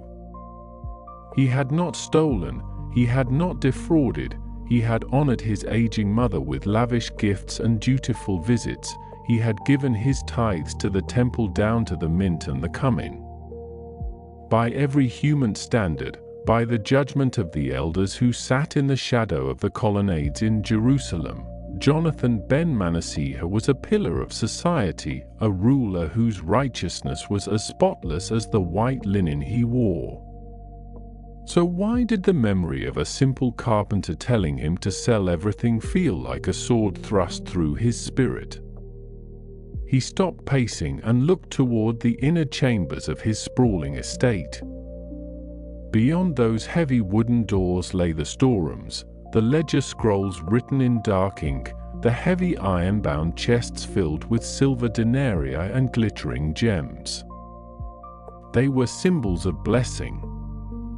For generations, the teachers of the law had taught that wealth was the outward sign of divine favor, the natural reward for a life well lived and pleasing to God. To possess much was to be esteemed by heaven. Yet, as Jonathan stared into the darkness of the courtyard, he remembered the exact words that had shattered his neatly ordered universe. "One thing you lack." Just one thing. Not a failure of morality. Not a lapse in devotion. But a chain. A glittering, heavy chain of gold and silver and land and reputation that bound his soul so tightly to the earth that he could not lift his eyes toward the kingdom being offered to him. "Go," the teacher had said, his voice gentle yet possessing the unshakable weight of absolute authority. "Sell what you possess and give to the poor, and you will have treasure in heaven. And come, follow me." Jonathan pressed a hand against his forehead, feeling a dull ache behind his temples. Give it all away? To distribute the wealth of his father, the estate he was sworn to protect and expand, to beggars and vagrants who had done nothing to earn it. It was madness. It defied economic sense, family legacy, and common prudence. What would the council say? What would happen to his standing among the magistrates of Judea? He would become a nobody, a wandering mendicant walking the dusty roads behind a Galilean teacher with no place to lay his head. The thought sent a shiver of pure panic through his chest. He turned and walked toward the western wall, placing his palms against the cool, rough limestone. The night was deepening. Across the valley, the hills of Judea rose like dark silhouettes against a sky pricked with countless, indifferent stars.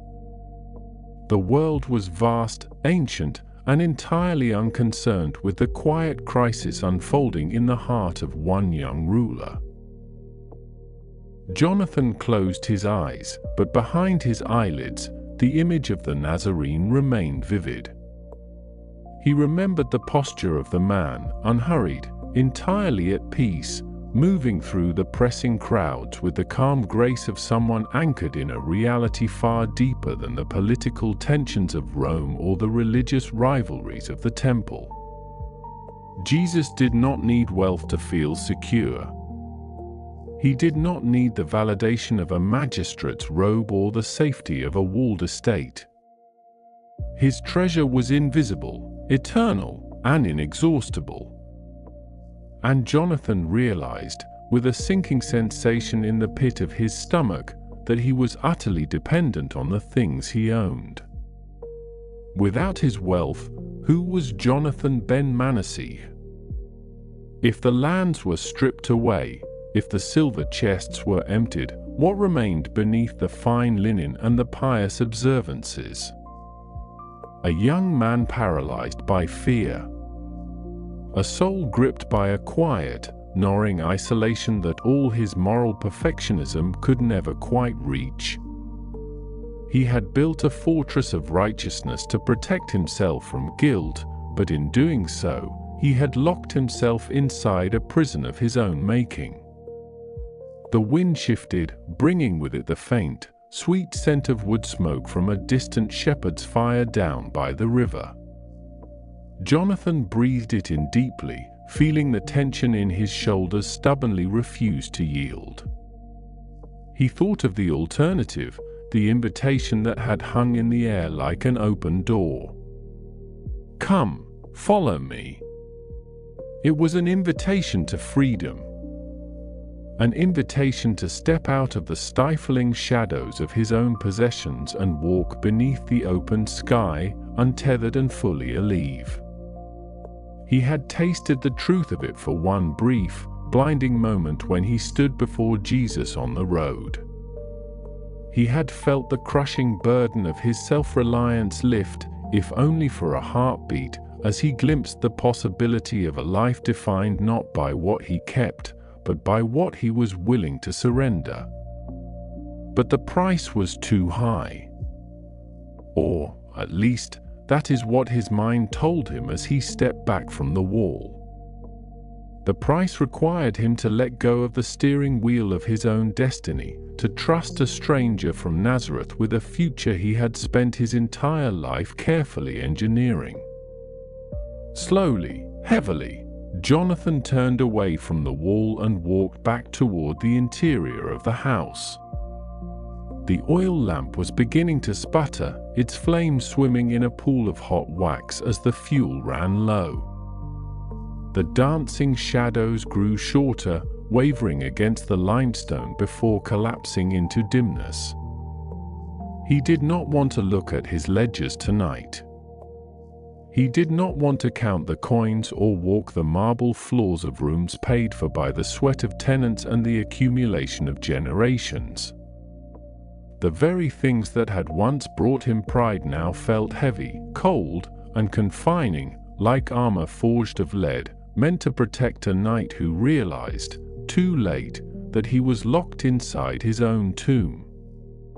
In the stillness of the midnight hour, sitting alone in the dimming light of his courtyard, Jonathan ben Manasseh bowed his head. He had chosen his wealth. He had chosen the safety of the known, the predictable, and the secure. But as the last flicker of the lamp died out, leaving him in the soft embrace of the starlit dark, he knew that the quiet echoes of that moonlit conversation would never truly leave him. A seed had been planted in the deep, untrodden soil of his heart, a seed of divine dissatisfaction that would quietly, relentlessly work its way upward, waiting for the day when the fortress walls would finally crumble, and he would find the courage to walk out into the dawn. The dust of the Judean road settled slowly around the hem of Jonathan's fine imported linen tunic, leaving a faint, pale film upon the polished leather of his sandals.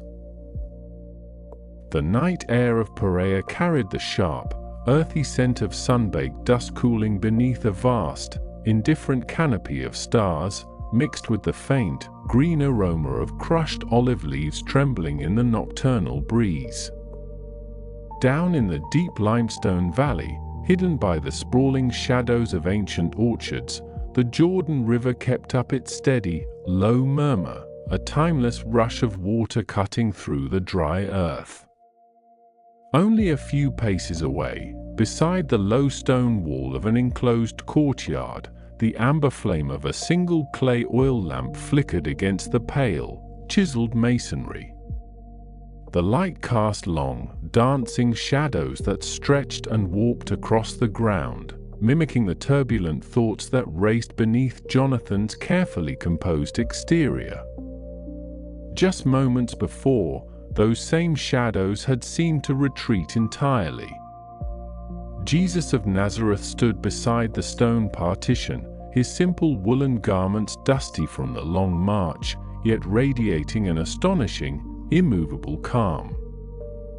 There was no haste in the teacher's posture, no defensive posture against the young magistrate's wealth or social standing, and certainly no anger at the sorrowful, heavy silence that now hung between them.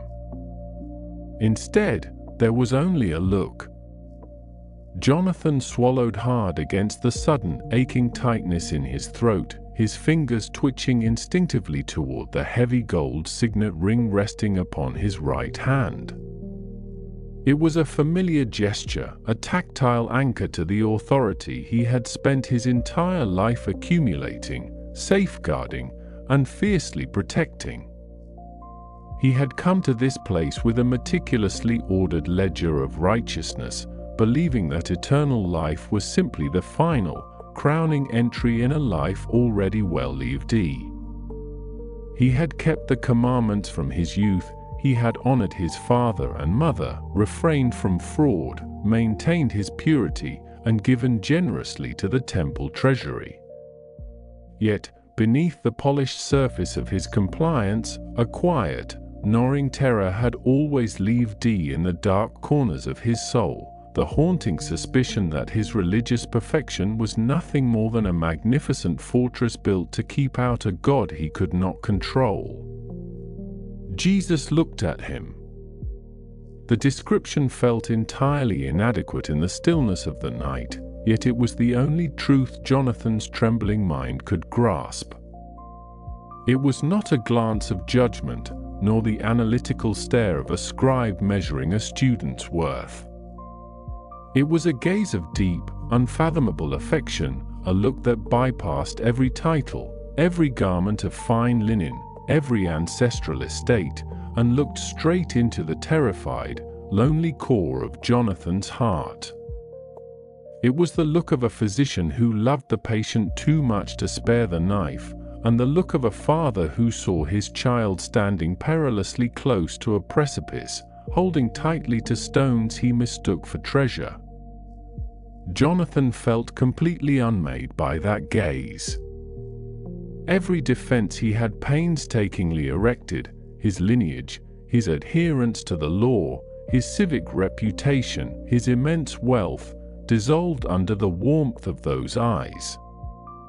He felt exposed, stripped of his armor, yet strangely, terrifyingly safe. In the soft amber glow of the oil lamp, Jesus shifted his weight slightly.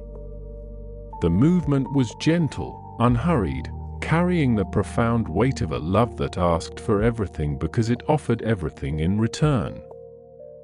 "One thing you still lacked," Jesus had said, his voice dropping to a register so quiet and resonant that it seemed to blend with the rustle of the dry olive leaves above them.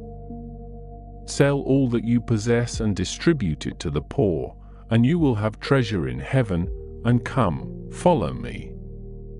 The words echoed now in the quiet spaces of Jonathan's memory, reverberating off the stone walls of the courtyard with the force of a falling boulder. "Sell all." The phrase sent a cold tremor through Jonathan's chest. To sell was to let go. To let go of the granaries in the fertile valleys, the olive presses that groaned with oil year after year, the herds of cattle grazing upon the hillside, the gleaming silver coins stashed securely in iron-bound chests beneath his floorboards. Those possessions were not merely things, they were his armor against vulnerability, his insurance against the unpredictable cruelty of the world, his tangible proof that God favored him. To give them away to the nameless, faceless poor was to dismantle the very identity he had spent decades constructing. A few feet away, half concealed by the deepening shadows near the doorway of a whitewashed dwelling, John the Apostle stood in quiet observation. The younger disciple leaned slightly against the rough-hewn timber of the doorframe, his dark eyes taking in every detail of the scene with a profound, aching empathy. John knew that look on the Master's face. He had seen it on the shores of Galilee when fishermen dropped their nets. He had seen it when tax collectors climbed down from their customs booths. It was the look of a shepherd stepping toward a sheep entangled in thick briars, knowing that the extraction would require tearing through sharp thorns. John's chest rose and fell in a slow, deep breath. He watched the young ruler's hands, how they clenched and unclenched against the fine fabric of his tunic, how the muscles in his jaw worked beneath his trimmed beard. John felt a sharp twinge of sorrow for the magistrate. He recognized the man's profound internal isolation.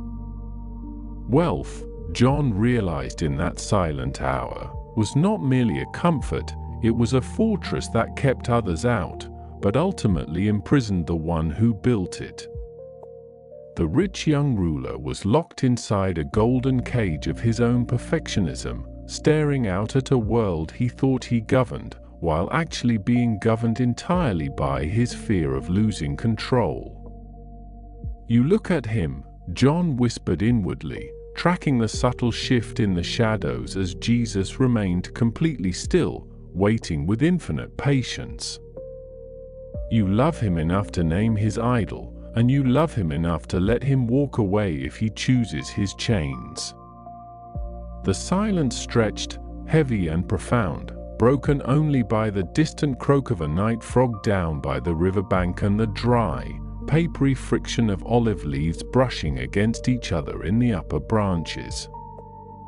Jonathan's heart was a battlefield. On one side stood the familiar, the predictable, and the secure, the massive estates that stretched as far as the eye could see, the respect of the elders in the marketplace, the quiet satisfaction of knowing his life conformed to every standard of righteousness.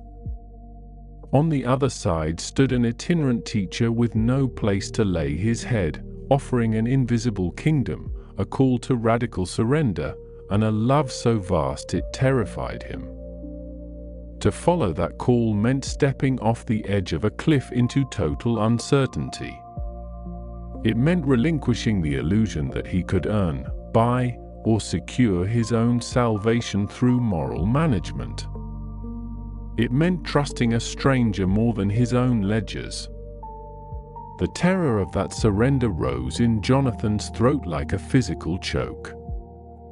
His breath came short and shallow. The golden security of his life flashed before his inner eye, the heavy doors of his manor, the comfort of his chambers, the silent reassurance of his wealth. He could not do it. Not tonight. Not yet. The realization settled over him like a cold shadow, extinguishing the momentary spark of courage that had brought him out into the night. His shoulders slumped, the rigid posture of the magistrate collapsing inward under the immense weight of his own unwillingness.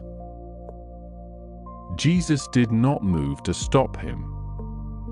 He did not raise his voice to plead or bargain.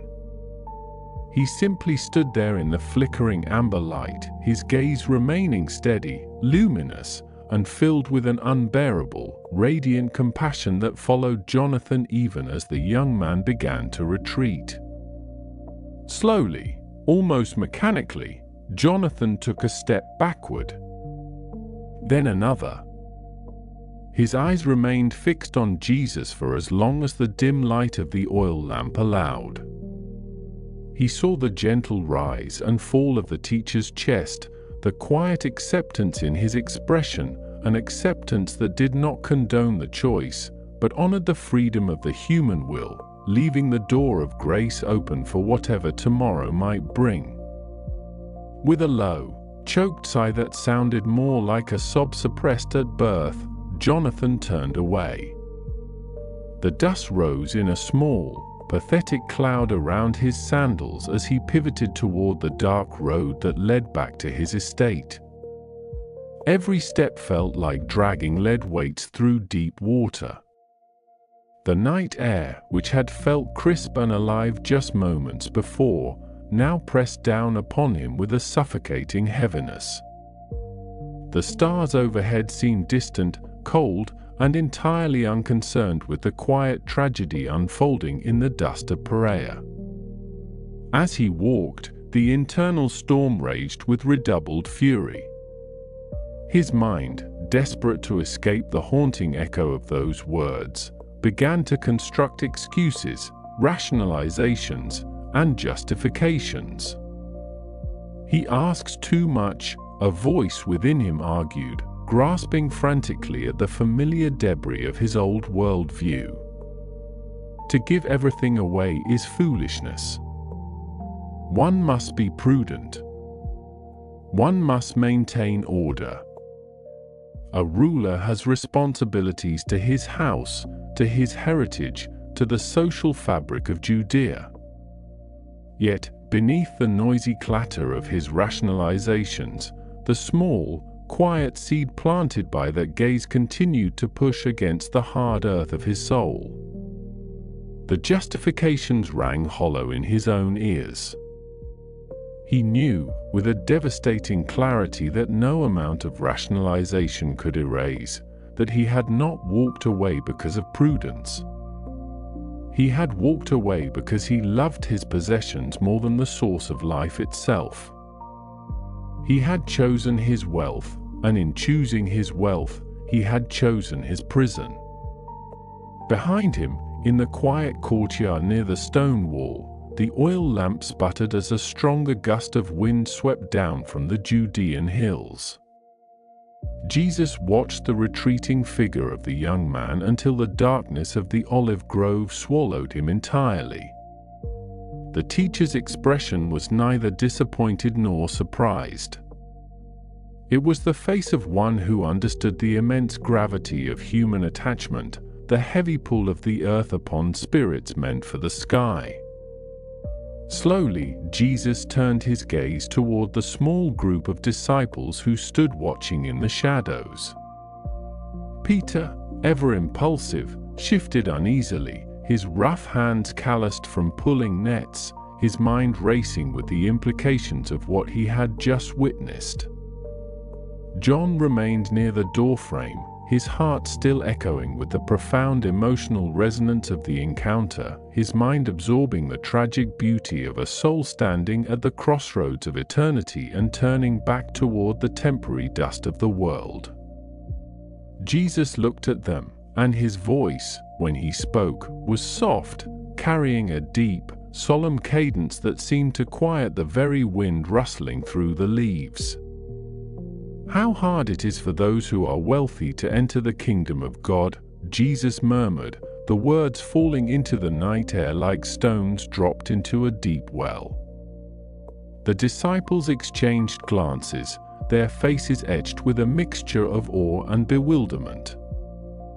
They had grown up with the prevailing cultural assumption of their time, the deeply ingrained belief that material wealth was a direct sign of divine favor, a tangible proof that a man was righteous in the sight of God.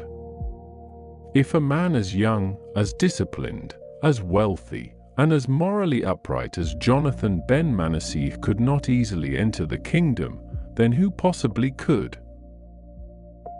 Who then can be saved? The quiet, troubled thought hung heavily in the air among them, though no one dared to voice it aloud for a long moment. Jesus looked around at their weathered, tired faces, his eyes shining with a reassuring, steady light. He stepped closer to them, his presence filling the darkened space with an immovable, tranquil strength. "With people it is impossible," Jesus said, his voice dropping to a warm, resonant hum that seemed to wrap around the disciples like a blanket of peace, "but not with God, for all things are possible with God." The words drifted out over the stone wall, carrying across the sleeping hills of Judea, mingling with the steady murmur of the Jordan River below. They were words of absolute assurance, offering a quiet harbor to any soul struggling against the turbulent waves of self-reliance and worldly attachment. Farther up the dusty road, away from the warm amber glow of the courtyard lamp, Jonathan walked alone in the starlit dark.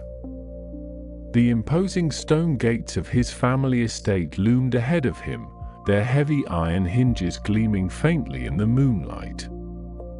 Servants would be waiting inside. The quiet, orderly routine of his privileged life was ready to resume the moment he crossed the threshold. His bed was soft, his chambers were secure, and his ledgers were balanced to the very last copper coin. Yet, as he approached the gates, Jonathan paused. He lifted his right hand and looked down at the heavy gold signet ring resting upon his finger. In the cool, silvery light of the moon, the metal looked dull, heavy, and cold.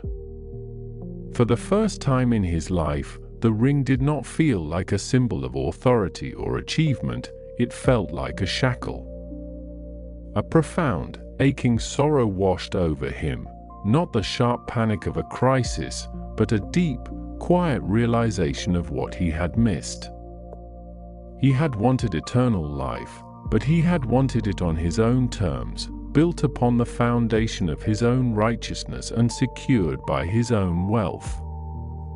He had not yet realized that true life only begins where self-reliance ends, and that the treasure he sought could never be bought with silver or earned by law.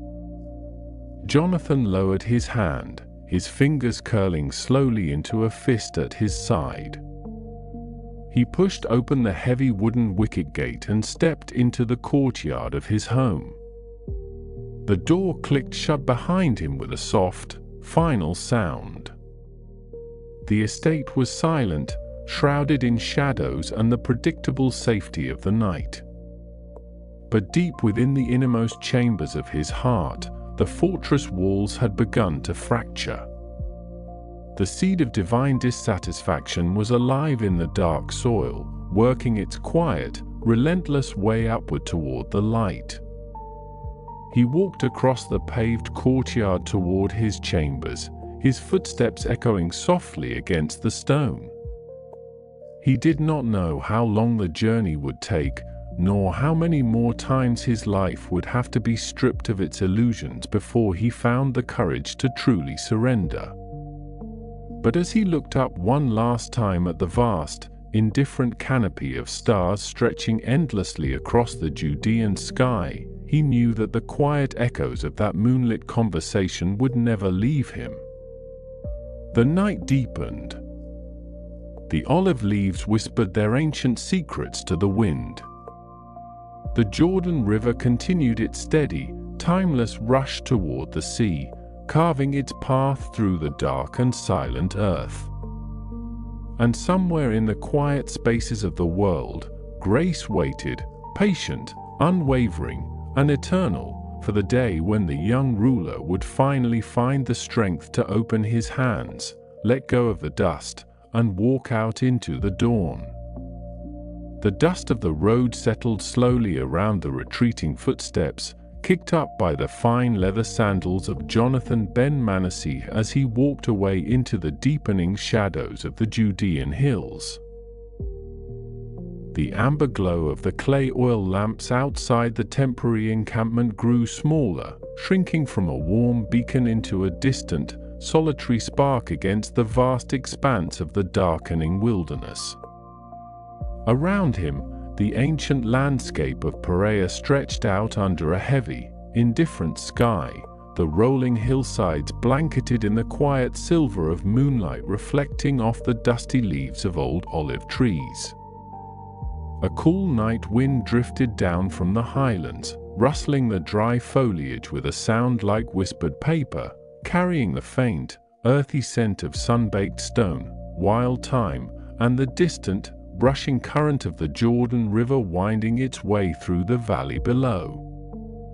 Jonathan walked with his head bowed, the rich imported linen of his tunic catching the pale moonlight, the fine fabric now feeling heavy and restrictive against his skin. Every step forward was a physical exertion, though the road beneath his feet was smooth enough. His mind replayed the silence that had followed his departure, not an angry silence, but something far more piercing. It was a silence filled with a love so absolute, so uncompromising and devastatingly clear, that it felt heavier than any condemnation he had ever faced in the judgment halls of the magistrates.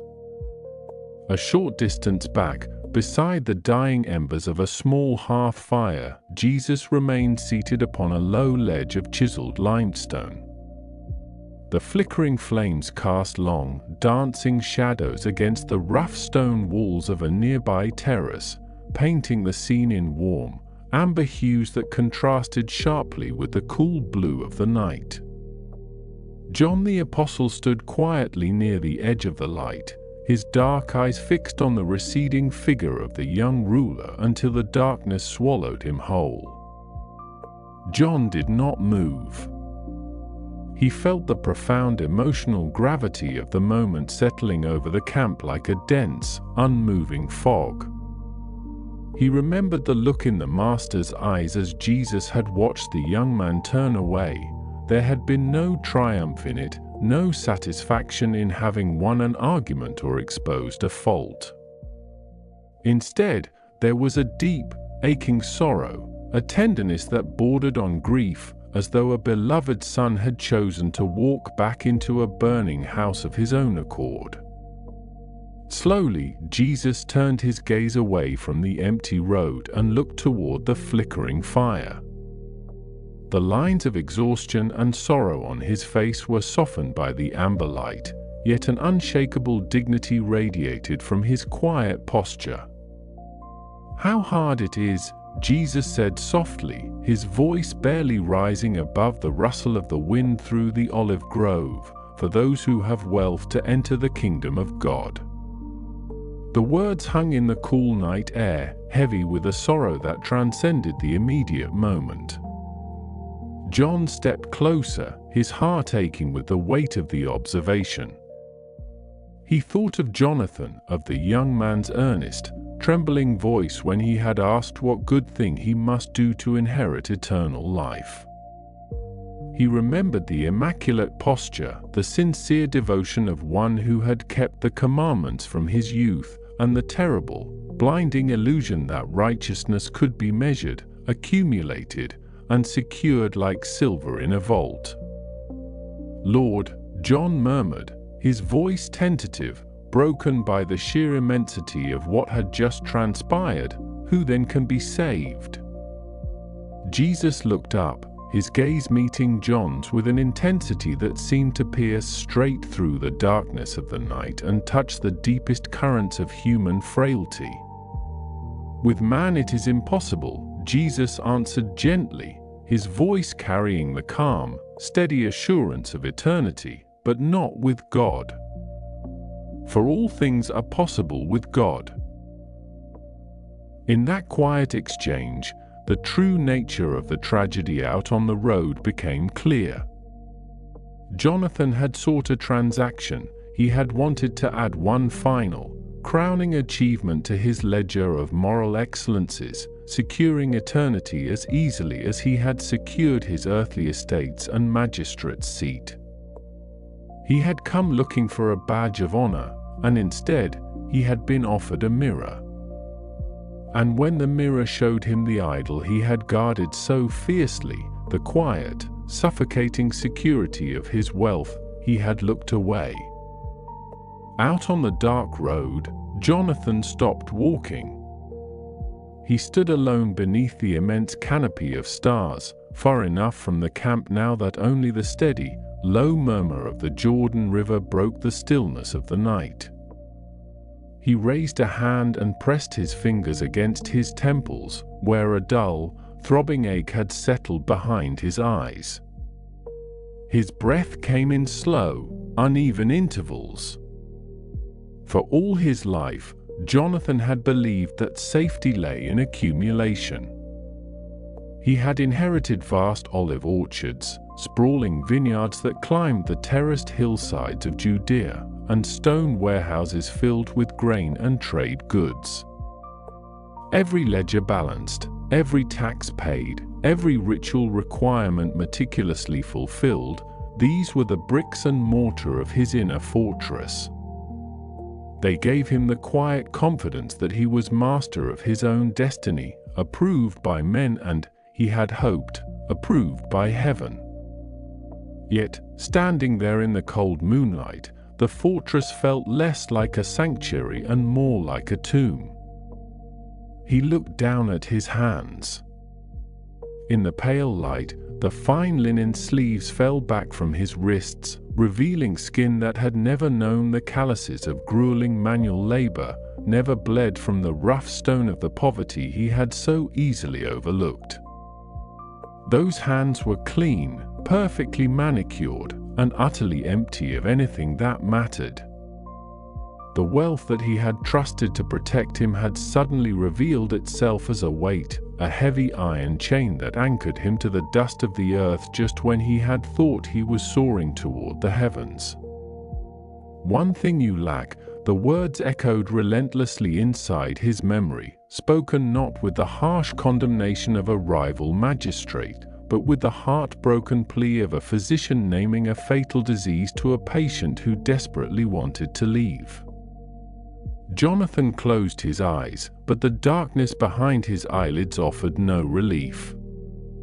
He saw the face of Jesus again, not angry, not dismissive, but looking at him with a love that demanded everything because it knew that anything less would leave him impoverished for eternity. Jesus had looked at him and loved him. The realization struck Jonathan with the force of a physical blow.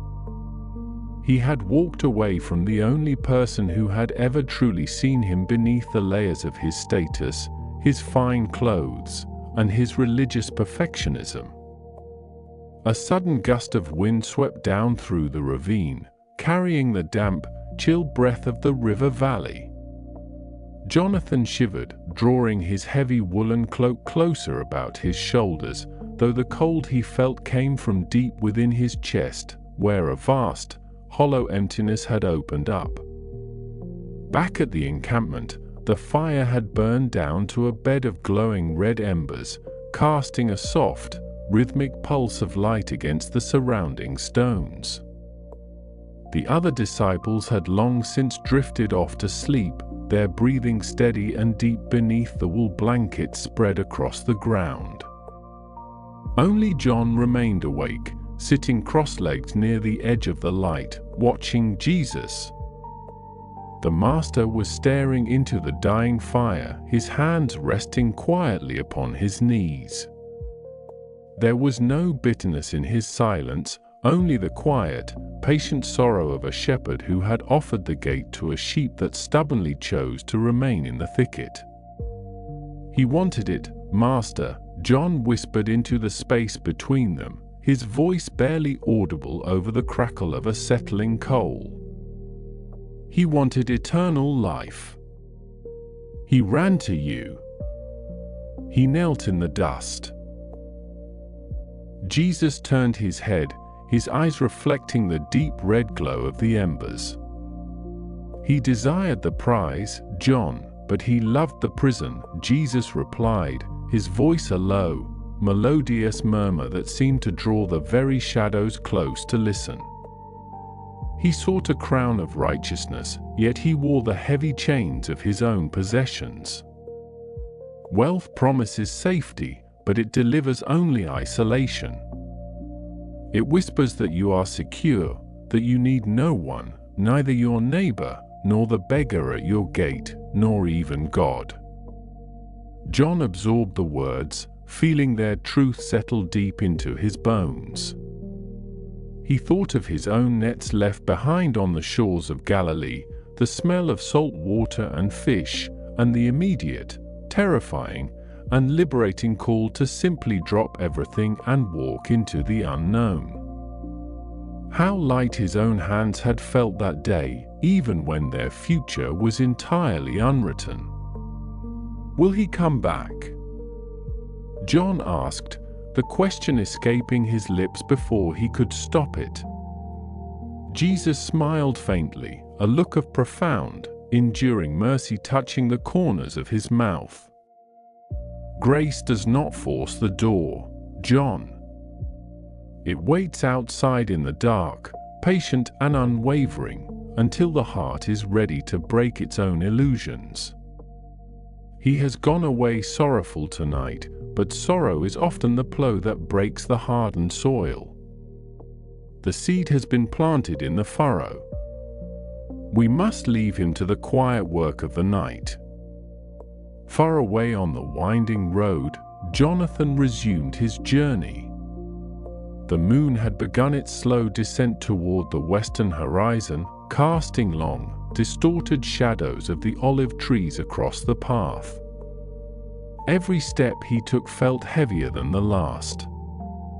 He was returning to his estate in Jerusalem, to the high-walled courtyards, the polished limestone floors, the servants who bowed low at his approach, and the silent, echoing chambers of his grand house.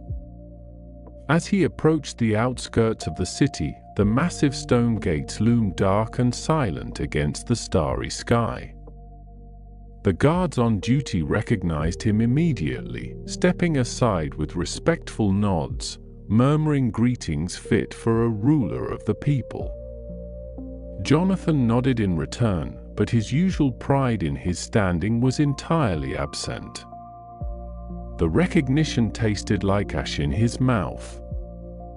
He passed through the gates and walked down the quiet, narrow streets of the upper city. The houses of the wealthy stood dark and shuttered on either side, fortresses of stone and mortar protecting their sleeping inhabitants from the dangers of the night.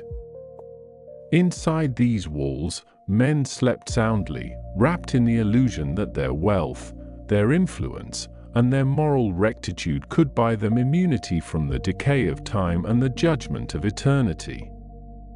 Jonathan unlocked the heavy wooden door of his own courtyard and stepped inside.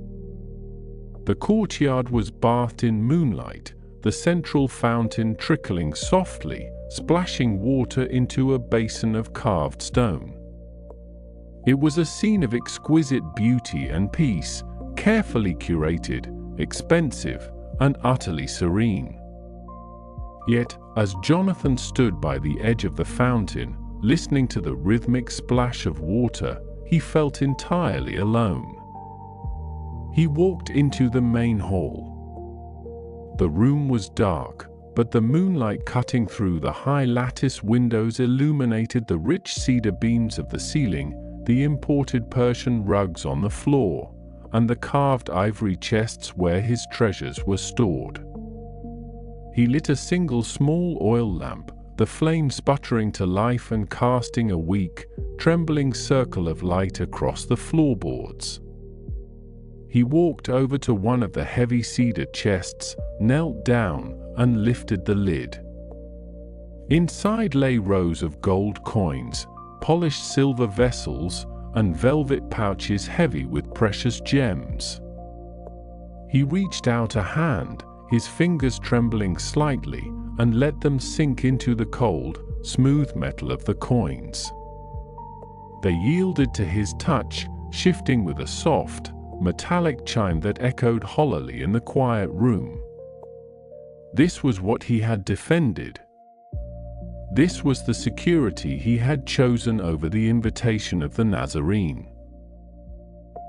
Jonathan picked up a handful of gold, lifting it into the light of the oil lamp. The metal gleamed with a brilliant, unyielding yellow, completely indifferent to the turmoil raging within the soul of the man holding it. It could not speak. It could not comfort. It could not look at him with love, nor could it offer a single word of hope against the creeping dread of mortality that haunted the quiet hours of the night. Slowly, Jonathan let his fingers open. The gold coins cascaded back down into the chest with a sharp, echoing clatter, settling back into their orderly heaps. He stared down at his palm, which still held the chill of the metal, and realized with crushing clarity that he owned nothing at all. It was the wealth that owned him. Every coin was a shackle, every estate was a prison wall, every ounce of security was a barrier keeping him from the only true treasure that had ever been offered to him. He dropped his head into his hands, the silence of the great house pressing in around him like a physical weight. For the first time in his life, Jonathan wept. Not the controlled, dignified sorrow of a magistrate mourning a political defeat, but the gut-wrenching, unreserved grief of a man whose illusions had been stripped away to reveal the hollow ruin beneath. He wept for his pride, for his blindness, and for the terrible, cowardly safety he had chosen over the glorious, terrifying freedom of surrender. Outside, the night continued its slow, measured march toward dawn. Miles away, beside the dying embers of the Judean camp, Jesus slept in absolute peace, cradled in the trust of his Father, knowing that no soul was truly lost that had once been touched by the light of truth. John kept watch for a while longer, his heart full of quiet prayer, before wrapping himself in his cloak and closing his eyes beneath the silent stars. And in the grand house in Jerusalem, the young ruler lay face down upon the cold stone floor beside his chests of gold, letting the bitter tears wash away the last remnants of his self-reliance. The night was deep, and the road ahead was long and uncertain, but the heavy shell of his heart had finally begun to crack. In the quiet darkness of his sorrow, grace waited still, patient, unwavering, and eternal, holding open the door to a dawn that had not yet broken, waiting for the day when the young man would finally find the strength to open his hands, let go of the dust, and stand up into the light. The dust of the road settled slowly around the hem of Jonathan's fine imported linen tunic, settling like a fine, pale ash over leather sandals that had never truly known the rough terrain of hardship.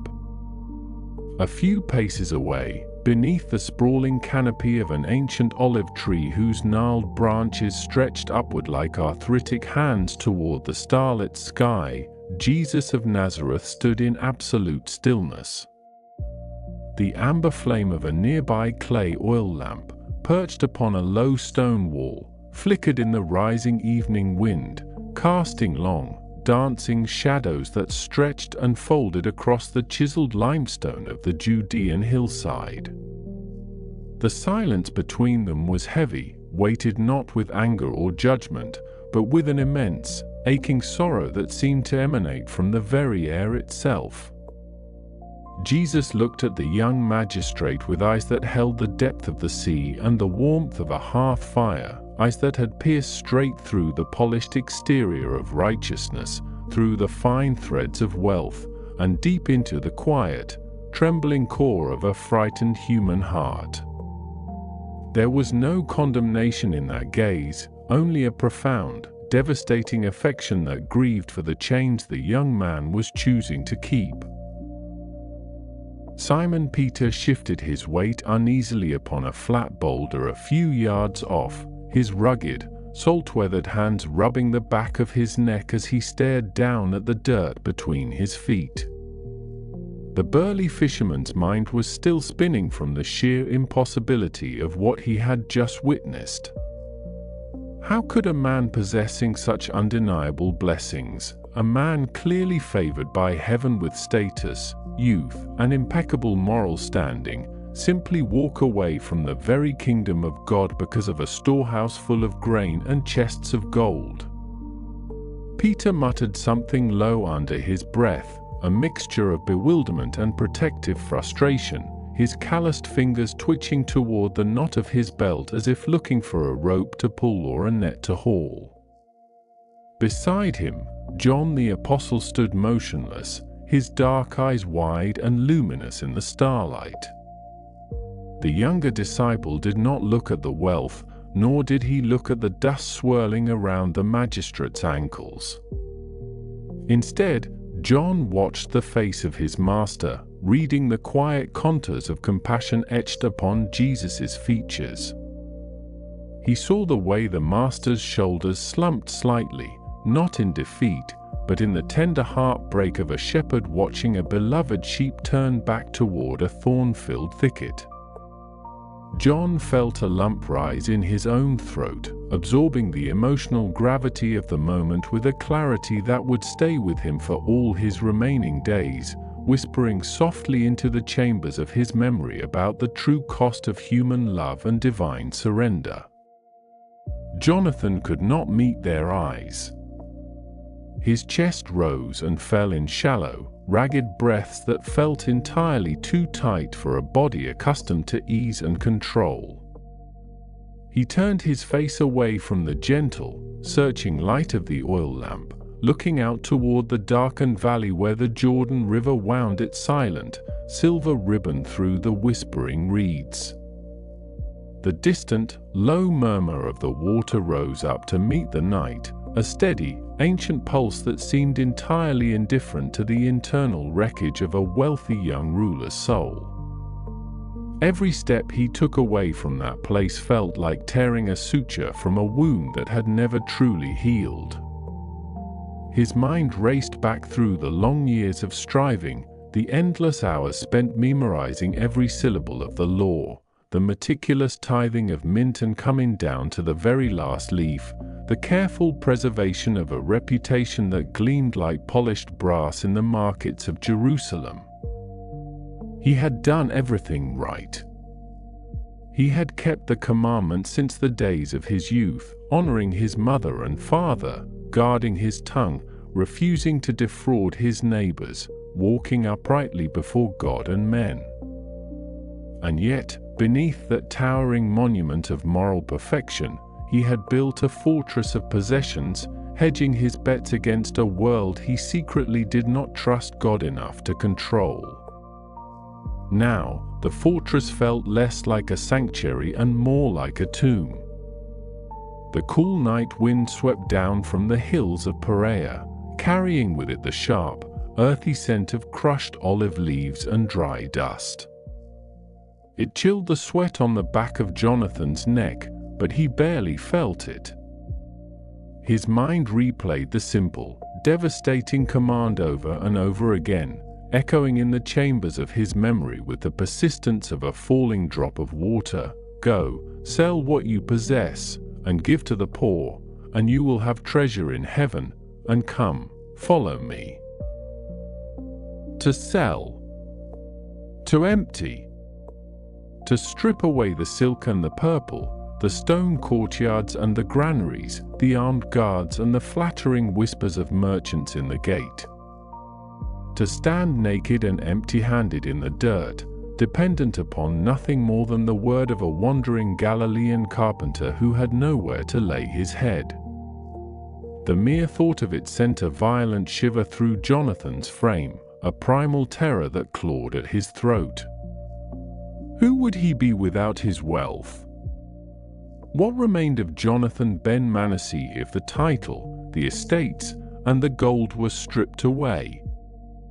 For his entire life, his possessions had been the armor that protected his fragile identity from the terrifying vulnerability of being ordinary, of being small, of being utterly at the mercy of a sovereign God. He walked blindly down the sloping limestone path, his leather sandals crunching against loose gravel. The shadows of the olive trees stretched out like bars across his path, and for a fleeting moment, he felt like a prisoner escaping a cell only to realize he was walking deeper into the dark. Behind him, the camp was growing smaller, the amber glow of the lamp fading into a soft, distant ember swallowed by the vastness of the Judean night. He stopped near a low stone terrace where sheep were penned for the night, their quiet, rhythmic breathing rising and falling in the dark. Jonathan leaned his forehead against the cool, rough surface of a stacked stone wall, closing his burning eyes as the first hot tear finally spilled over his lashes and carved a clean path through the dust on his cheek. "I cannot," he whispered into the dark, his voice cracking with a raw, ugly desperation that no magistrate of Judea would ever dare show in public. "Lord, I cannot." The admission hung in the cool air, swallowed quickly by the vast, indifferent silence of the hills. There was no lightning strike, no thunder rolling across the horizon to punish his cowardice. There was only the steady, unyielding quiet of the night, holding space for his failure. He had looked into the face of eternal life itself, had felt the staggering weight of an invitation to paradise, and he had chosen the dust. He had chosen the security of things that rust, things that moths consume, things that thieves break in and steal. A short distance back up the hill, the small group of disciples remained gathered around the dying embers of the fire. Peter broke the silence first, shaking his heavy head as he watched the distant, retreating figure of the young man vanish into the gloom. "Master," Peter said, his voice a low, gravelly rumble tinged with lingering disbelief. "That man had everything this world says is a blessing. He was a ruler, a keeper of the law, a man of wealth and influence. If someone like that cannot enter the kingdom of God easily, then who, in all the earth, possibly can?" Jesus turned his gaze from the darkened path where Jonathan had disappeared, looking back toward his rough, weather-beaten followers. The firelight flickered across his face, highlighting the lines of gentle resolve around his eyes. He stepped closer to the circle, his sandals making a soft scuffing sound against the dirt, and gestured for them to sit closer. "With men," Jesus said, his voice carrying a quiet, resonant authority that seemed to quiet even the rustling leaves of the olive trees above them, "it is impossible. The human heart clings fiercely to its own devices, building walls of gold and self-reliance that no mortal hand can scale. But with God, all things are possible." John leaned forward, resting his elbows on his knees, drinking in every syllable. He thought of the young ruler's face, the profound, haunting sadness in those wide, panic-stricken eyes. He realized then that wealth was not merely a collection of silver coins or lands, it was an invisible snare, a comforting illusion that whispered to the soul that it had no need of grace. It was so much easier to trust in something you could touch, something you could count, something that promised control in a chaotic and unpredictable world. Peter rubbed his chin, a sudden wave of realization washing over his rugged features, mingling with a quiet, sobering humility. He looked down at his own calloused hands, hands that had left behind nets, boats, and a meager livelihood upon the shores of Galilee to follow this unpredictable, extraordinary teacher into the unknown. "Lord," Peter spoke up again, his voice dropping to a softer, more reflective register, the defensive bluster entirely gone from his tone. "We have left everything we owned. We left our boats, our families, our homes, and we followed you. What will there be for us?" Jesus looked at Peter with a deep, radiant tenderness, a smile touching the corners of his mouth, a smile filled with boundless understanding and infinite promise. He did not dismiss the fisherman's question, for he knew the heavy toll of human sacrifice, knew the quiet doubts that crept into the minds of those who chose the narrow road. "Truly I say to you," Jesus answered, his voice lifting slightly, carrying across the quiet valley like a promise whispered by the dawn itself, "there is no one who has left house, or brothers, or sisters, or mother, or father, or children, or lands, for my sake and for the gospel, who will not receive 100-fold now in this time, houses, and brothers and sisters and mothers and children and lands, with persecutions, and in the age to come, eternal life. The words drifted over the disciples like a cool, refreshing rain on dry soil. They spoke not of a sterile, distant reward in some shadowy afterlife, but of a profound, family-like restoration here and now, a community bound together not by blood or gold, but by radical, unshakable love. They would find themselves welcomed into homes they had never built, fed at tables they had never stocked, and loved by brothers and sisters they had never known, all because they had found the courage to open their hands and let go.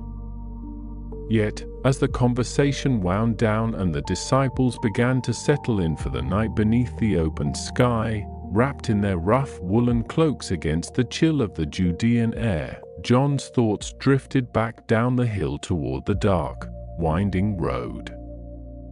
Miles away now, Jonathan ben Manasseh sat alone in the courtyard of his grand estate in Perea.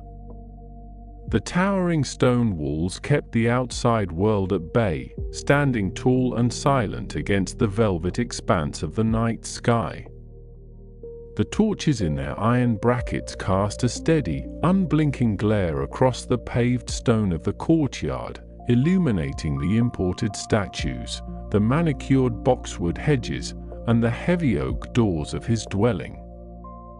He sat upon a stone bench near a silent, dry fountain, his hands resting limply upon his knees. The fine linen of his tunic was stained with the dust of the road, wrinkled and creased from his despair. He looked around his courtyard, searching for the familiar sense of security, the quiet pride of ownership that had sustained him through every trial of his youth. Instead, he felt only a hollow, echoing void. The gold in his storehouses suddenly felt heavy, cold, and dead, like bars of lead buried deep within the earth. The silk garments hanging in his chambers felt like grave clothes, wrapping around a spirit that had chosen to remain in the tombs of its own making rather than walk out into the stinging, beautiful light of absolute freedom. He closed his eyes, and the image of Jesus' face returned to him with startling clarity, not as a judge demanding payment, but as a lover waiting outside a locked door, patient, unbroken, and entirely willing to wait until the young man grew tired of his own armor. The memory of that gaze burned softly within his chest, a quiet ember refusing to be extinguished by the cold winds of his regret. Jonathan reached down, slowly lifting his right hand. He stared at his palm in the pale starlight, the hand that had clenched so tightly around his possessions, the hand that had built a life upon the shifting sands of human achievement and moral perfection. Slowly, agonizingly, he began to uncurl his fingers. One by one, the stiff joints relaxed, spreading his palm wide open to the night air, empty, exposed, and vulnerable to the sky. It was only a beginning. The road back would be long, winding through years of dismantling, of quiet reckonings, of learning how to unclench his grip upon a world he had tried too hard to master. He would have to face the market squares again, would have to look his servants, his peers, and his own conscience in the eye with a new, humbled spirit. He would have to learn what it meant to be poor in spirit, to weep over his own pride, and to discover that the treasure he had sought his entire life could never be bought with a fortune, but only received as a gift by hands that were entirely empty. The wind rustled gently through the dry leaves of the olive trees outside his wall, carrying the sweet, earthy scent of the Judean countryside. High above, The constellations turned slowly on their celestial pivots, marching steadily toward the eastern horizon where the deepest black of night was just beginning to yield to the softest, palest gray of an oncoming dawn. Jonathan sat in the quiet courtyard, his hands open upon his knees, no longer fighting the dark, but waiting, patiently, quietly, for the light that was slowly, surely beginning to break across the world. The pale gray of the oncoming dawn did not arrive with a sudden burst of flame, but rather with the slow, hesitant softening of the deep indigo shadows that pooled beneath the ancient olive trees. High above the rolling hills of Perea, the morning star hung like a solitary silver drop against the vast, pale dome of the sky, steady and bright, refusing to be swallowed by the brightening horizon. In the sheltered courtyard where Jonathan sat, the chill of the desert night still lingered in the damp stones, yet the air carried a subtle shift, a faint, earthy promise of warmth rising from the dew-kissed soil. The clay oil lamp on the low stone ledge had burned down to a tiny, sputtering pool of oil, its amber flame finally flickering out into a thin wisp of sweet-smelling smoke that drifted upward and dissolved into the open air. Jonathan did not move. His hands remained resting open upon his knees, palms turned upward to the cool morning breeze. For the first time in his life, the vast expanse of his lands, the heavy iron-bound chest sealed within his storehouses, and the meticulous ledgers of his generational wealth felt neither like a fortress nor a crown, but simply like what they were, dust and weight, heavy garments laid aside in the dark. Across the courtyard, near the low archway that led out toward the winding paths descending toward the Jordan River, a small group of figures stirred in the quiet dawn.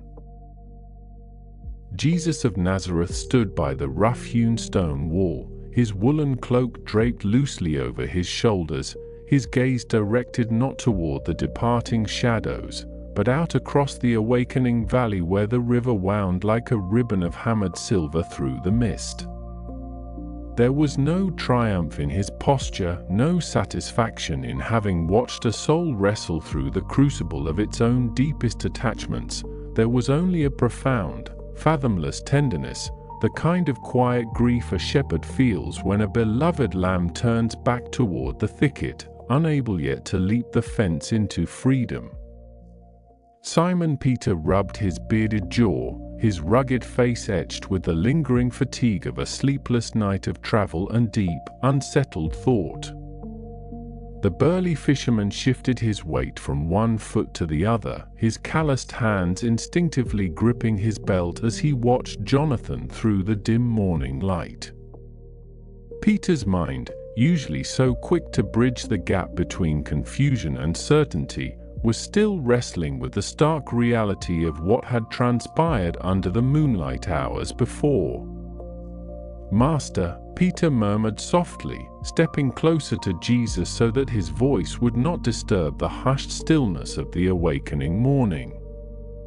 The fisherman's brow furrowed slightly as he glanced back at the silent, wealthy young ruler sitting motionless in the courtyard. "We have left everything, our nets, our boats, our homes, our very livelihoods, to follow you. We walked away from the shores of Galilee with empty hands, trusting only your voice. What then will there be for us?"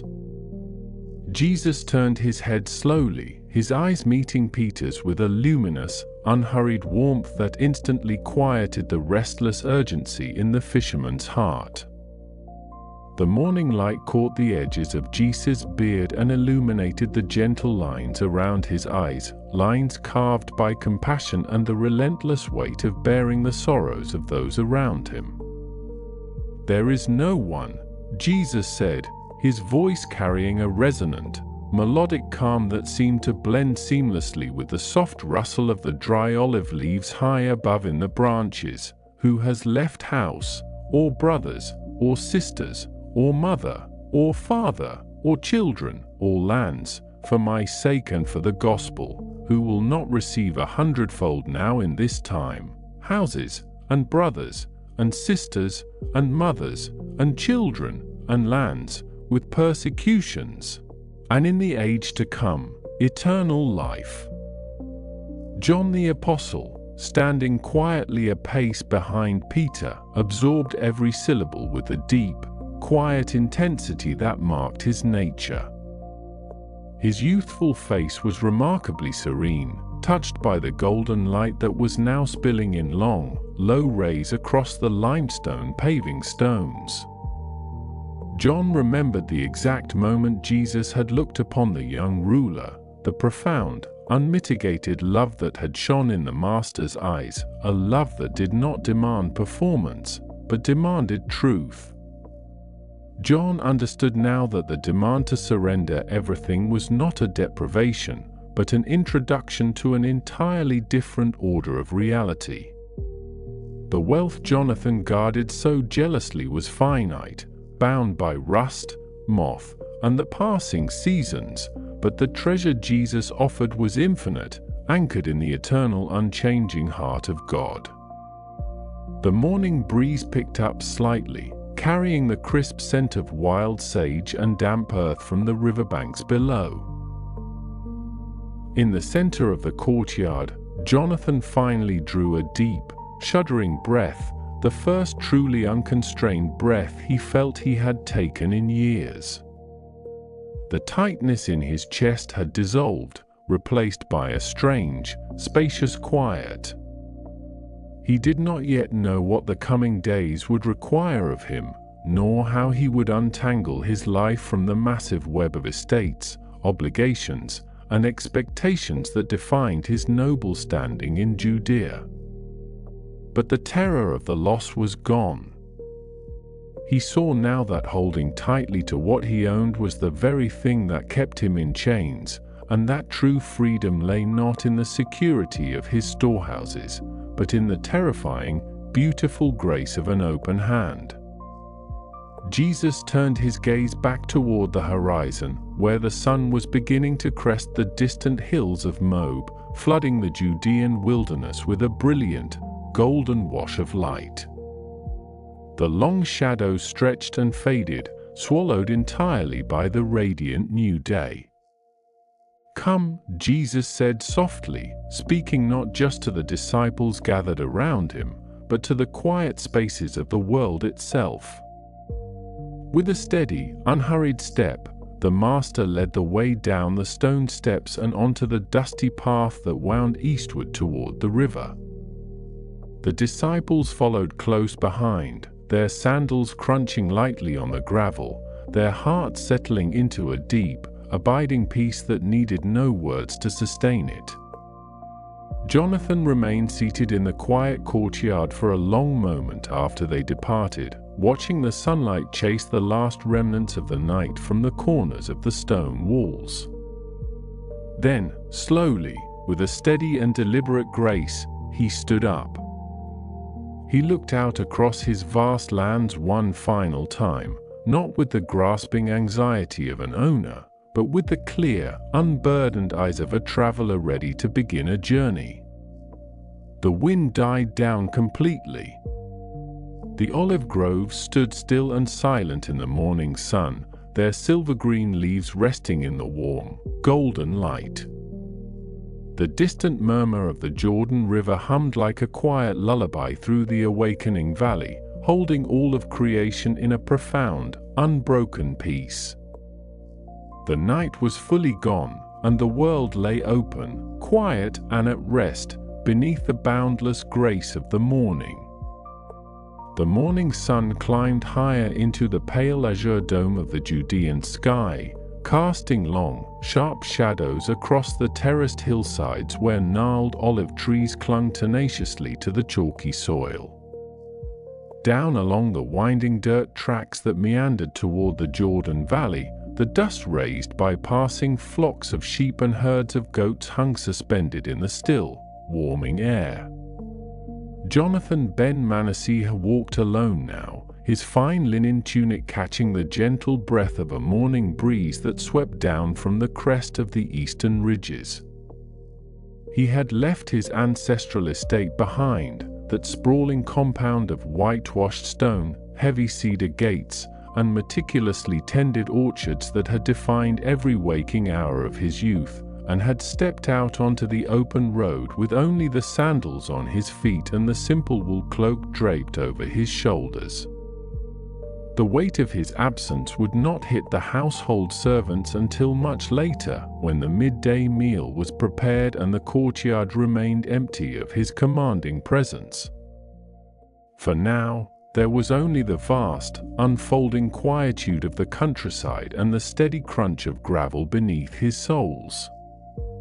As he walked, the landscape shifted from the manicured opulence of his family's private lands into the wilder, more rugged terrain of the lower river basin, where scrub oak and wild oleander crowded the riverbanks. The air here smelled of damp earth, sun-baked clay, and the sharp, resinous fragrance of terebinth trees that offered patches of deep, cool shade against the mounting heat. A short distance ahead, where the path narrowed between two moss-covered limestone boulders, a figure sat upon a weathered stump, watching the slow, muddy current of the river drift southward toward the Dead Sea. It was John, the younger disciple of the Nazarene, who had lingered behind while the others moved ahead toward the outskirts of Jericho. He was sketching figures in the dust with a dried olive branch, his expression thoughtful and serene, untouched by the restless ambition that seemed to plague so many who followed the teacher. As Jonathan's footsteps approached, John looked up, his dark eyes registering no surprise, as though he had anticipated the precise moment the young ruler would appear upon the path.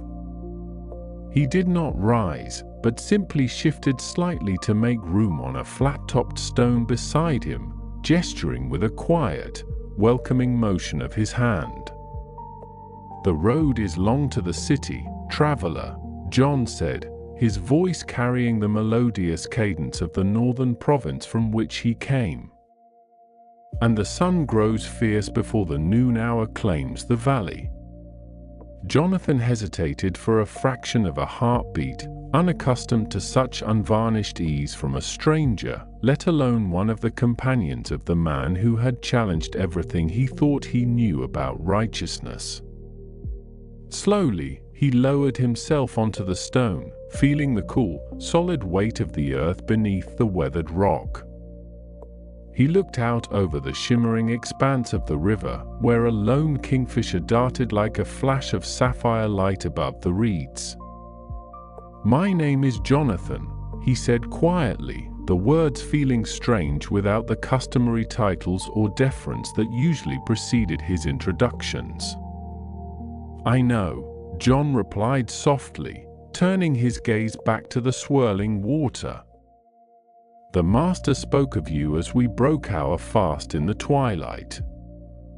He spoke not of your lands, nor of your station in the council, but of the fierce, quiet struggle within your heart, a struggle of a soul standing at the edge of a great treasure, yet hesitating to leap." Jonathan gripped the fabric of his cloak tightly between his fingers. "He asked for everything. He looked at me, John, and it was as though he bypassed every law I have kept since I was a boy, every fast I observed, every coin I cast into the temple treasury. He saw the invisible chains I had forged for myself." "And yet," John murmured, his voice as gentle as the ripple of water against the bank, "you are here. You did not return to your courtyard. You did not close your gates against the wind." Because the alternative was a silence more terrifying than poverty, Jonathan whispered, his gaze fixed on the distant, hazy line where the hills of Moab met the sky. "I have spent my whole life building walls to keep out uncertainty. I thought that if my accounts were balanced, if my garments were clean, if my prayers were offered at the exact hour, God would smile upon my security. But last night, under the stars, those walls turned to dust.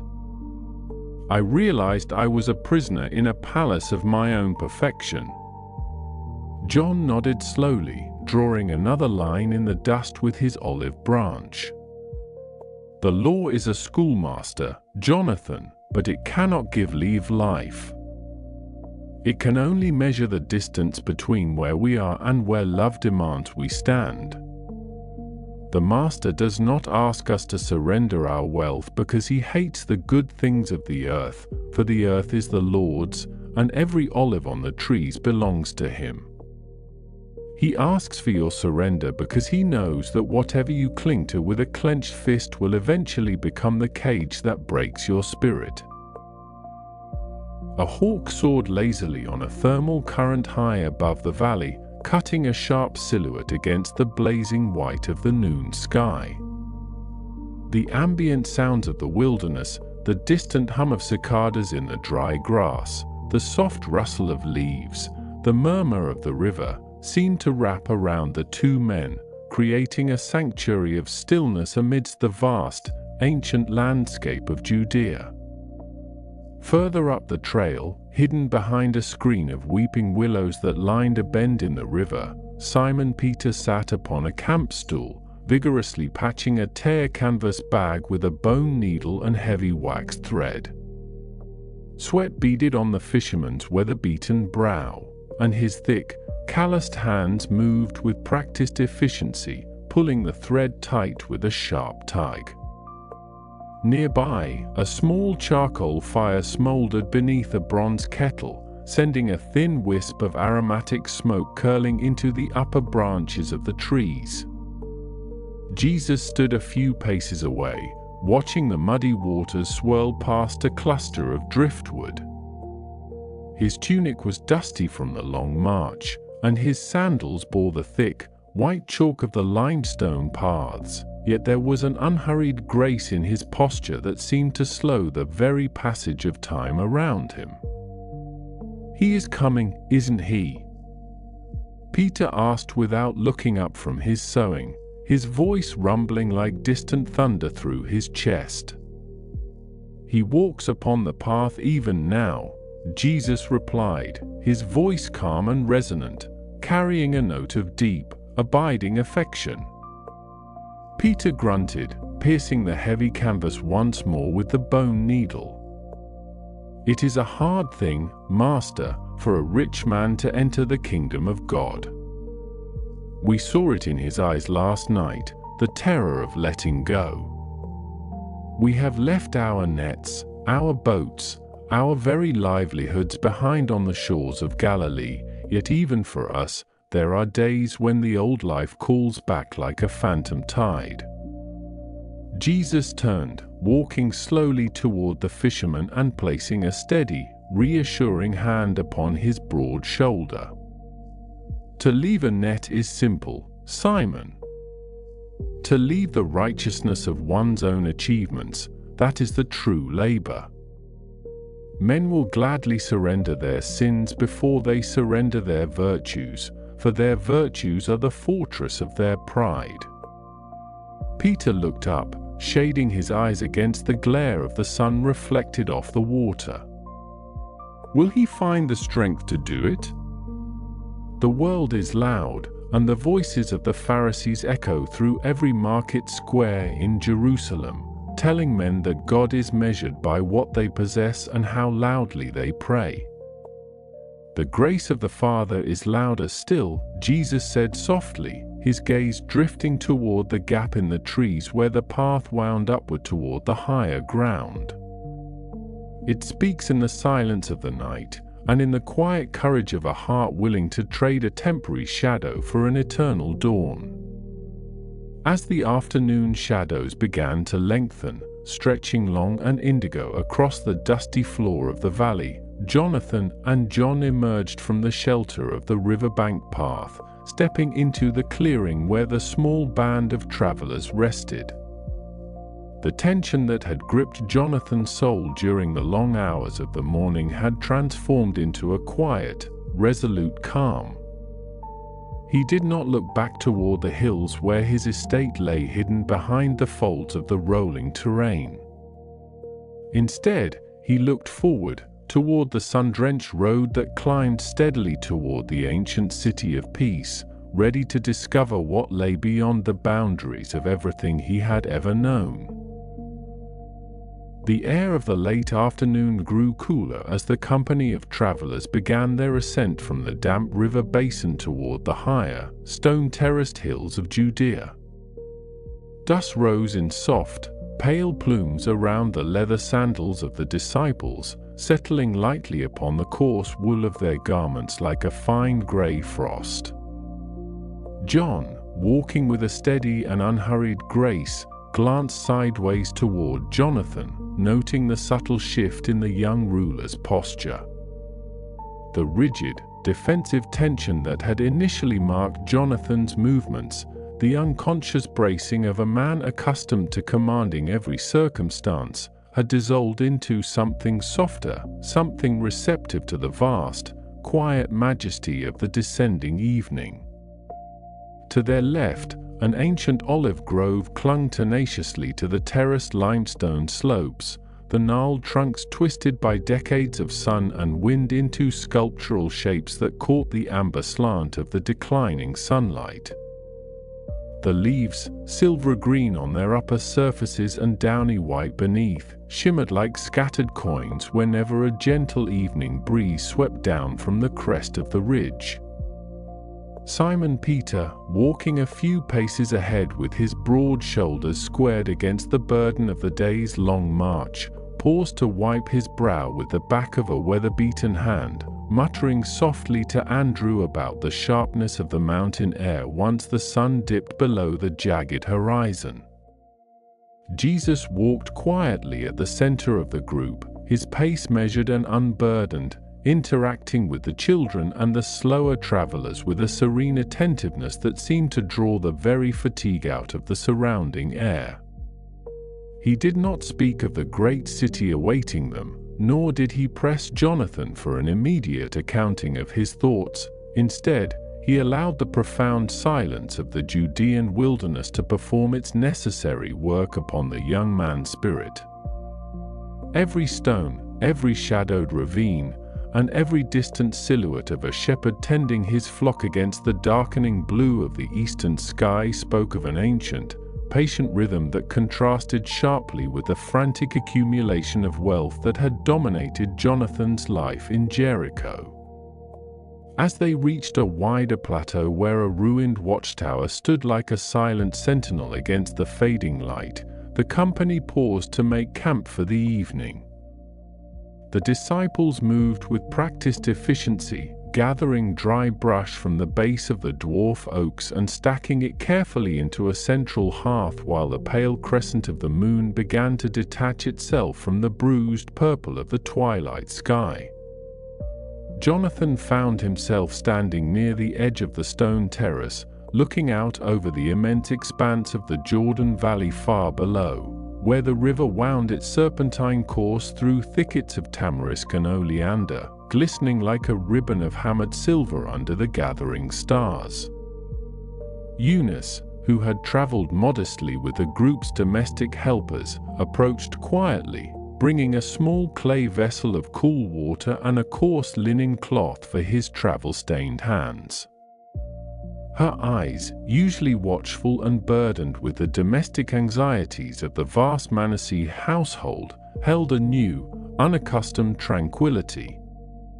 The steward sent word from the lower road. "Master," she murmured softly, her voice barely audible above the rustle of the evening wind through the dry grass.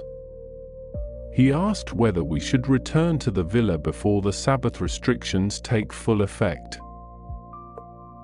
Jonathan looked down at the water in the vessel, watching the reflection of the first brilliant evening star ripple across its surface.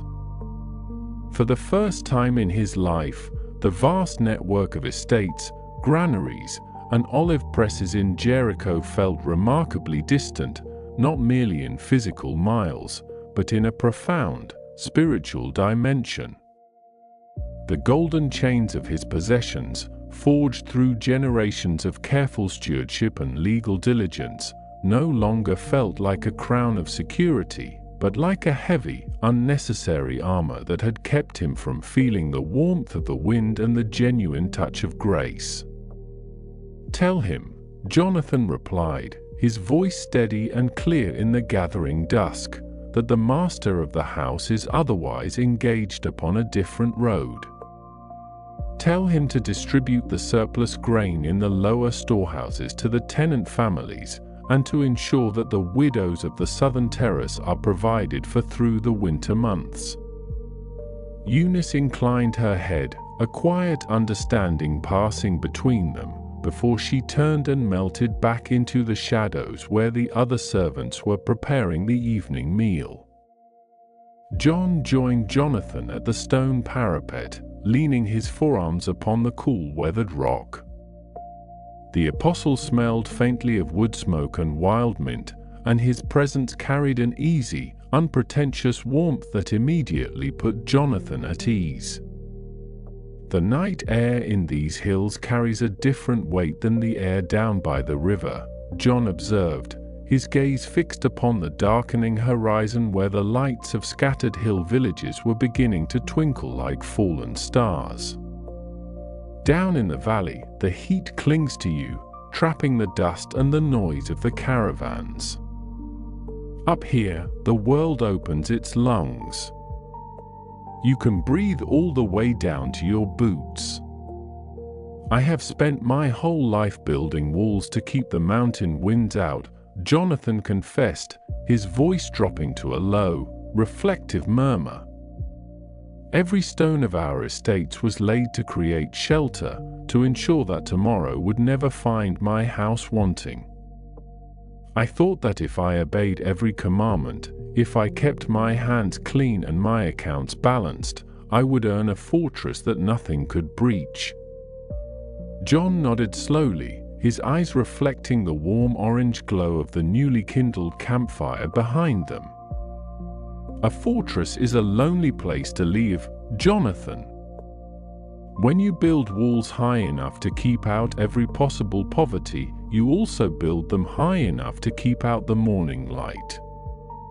The master does not look for men who can build strong walls, he looks for men who are willing to tear them down so that the light can flood every dark corner of the soul.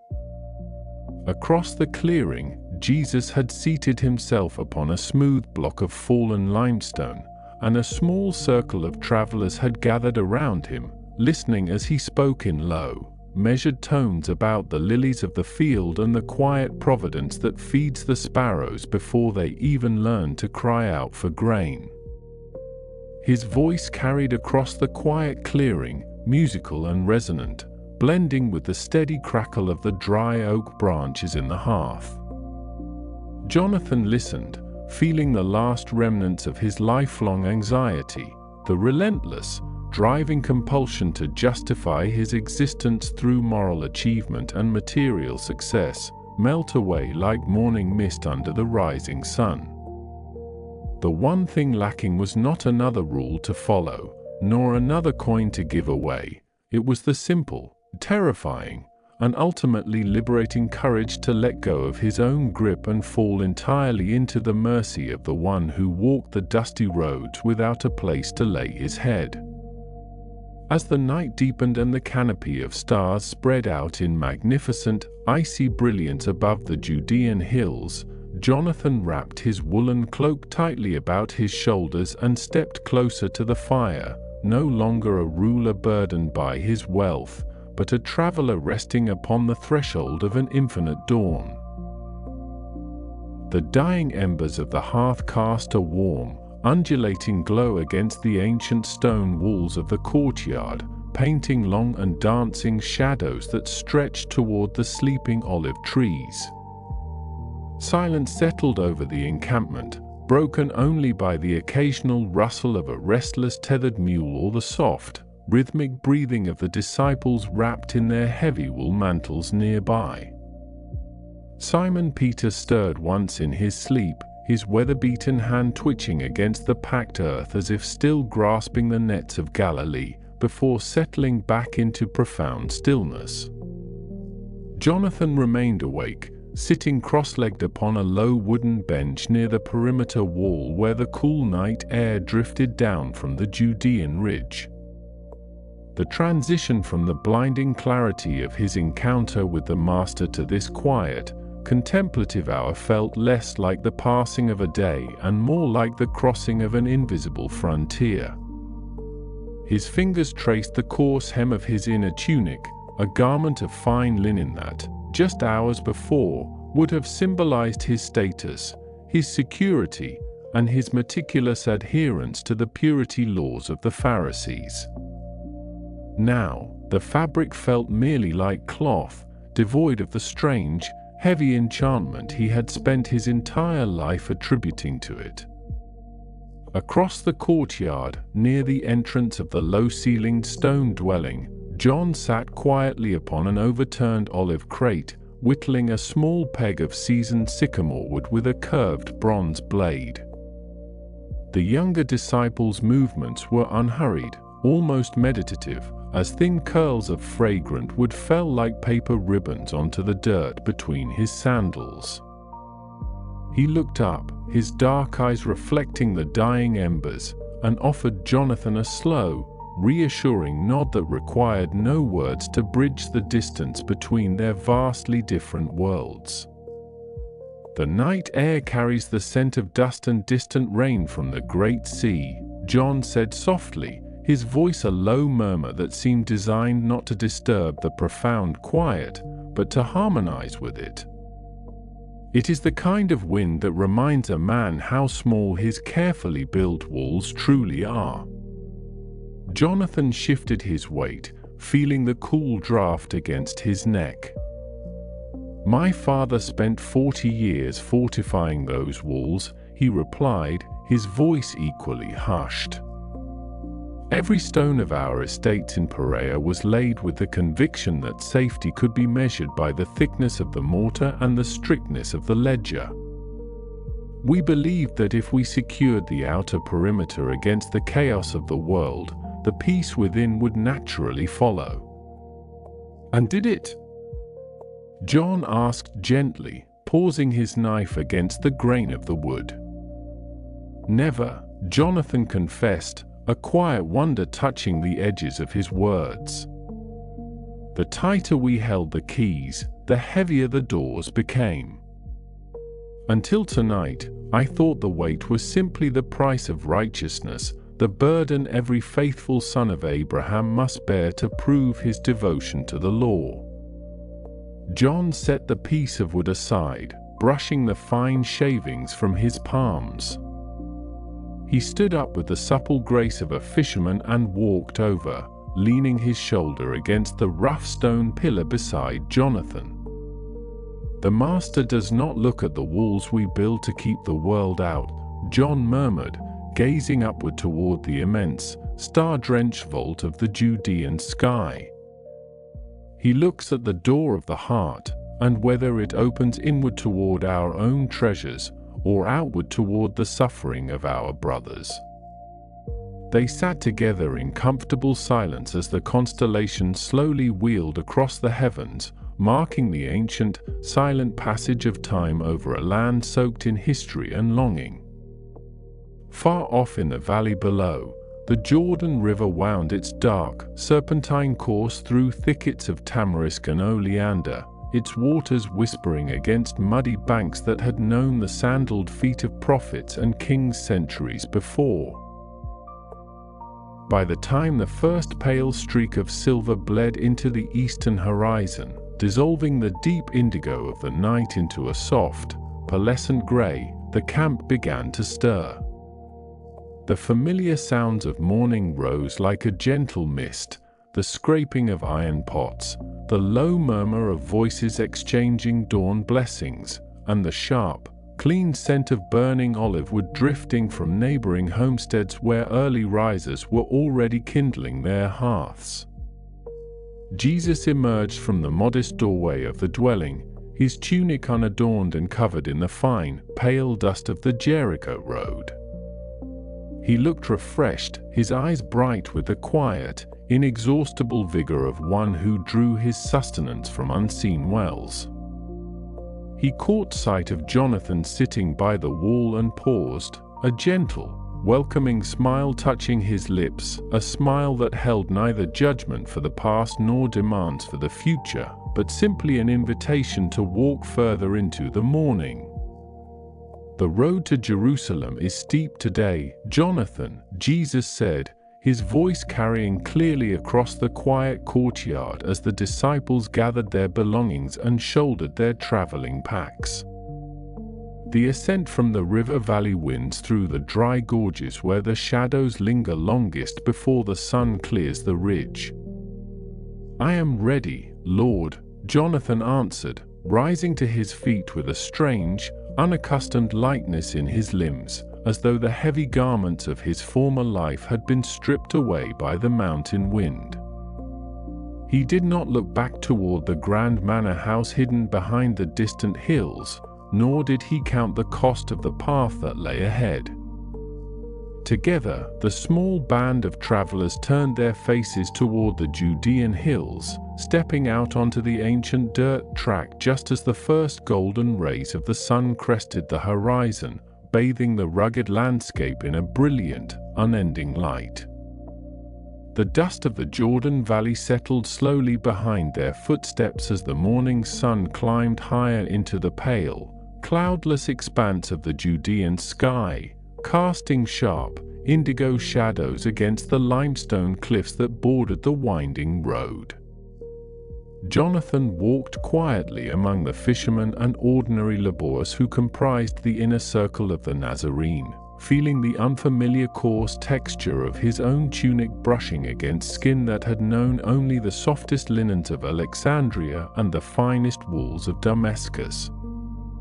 Simon Peter, trudging a few paces ahead with a weather-beaten staff in his calloused hand, cast a sidelong glance toward the young man who had so recently surrendered an empire of wealth, noting the tentative yet resolute cadence of his stride.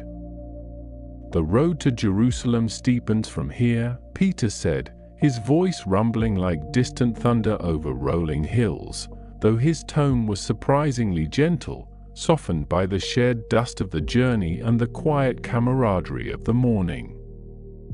"The heat of the day will soon rise off the rocks, trapping the air in these narrow gorges like an oven, so you would do well to conserve your water and match your breathing to the rhythm of the ascent." Jonathan nodded, feeling the parched dryness of the air already beginning to tug at the moisture in his throat, a stark contrast to the cool, marble-lined courtyards of his father's estate where fountains babbled unceasingly through the hottest hours of the afternoon.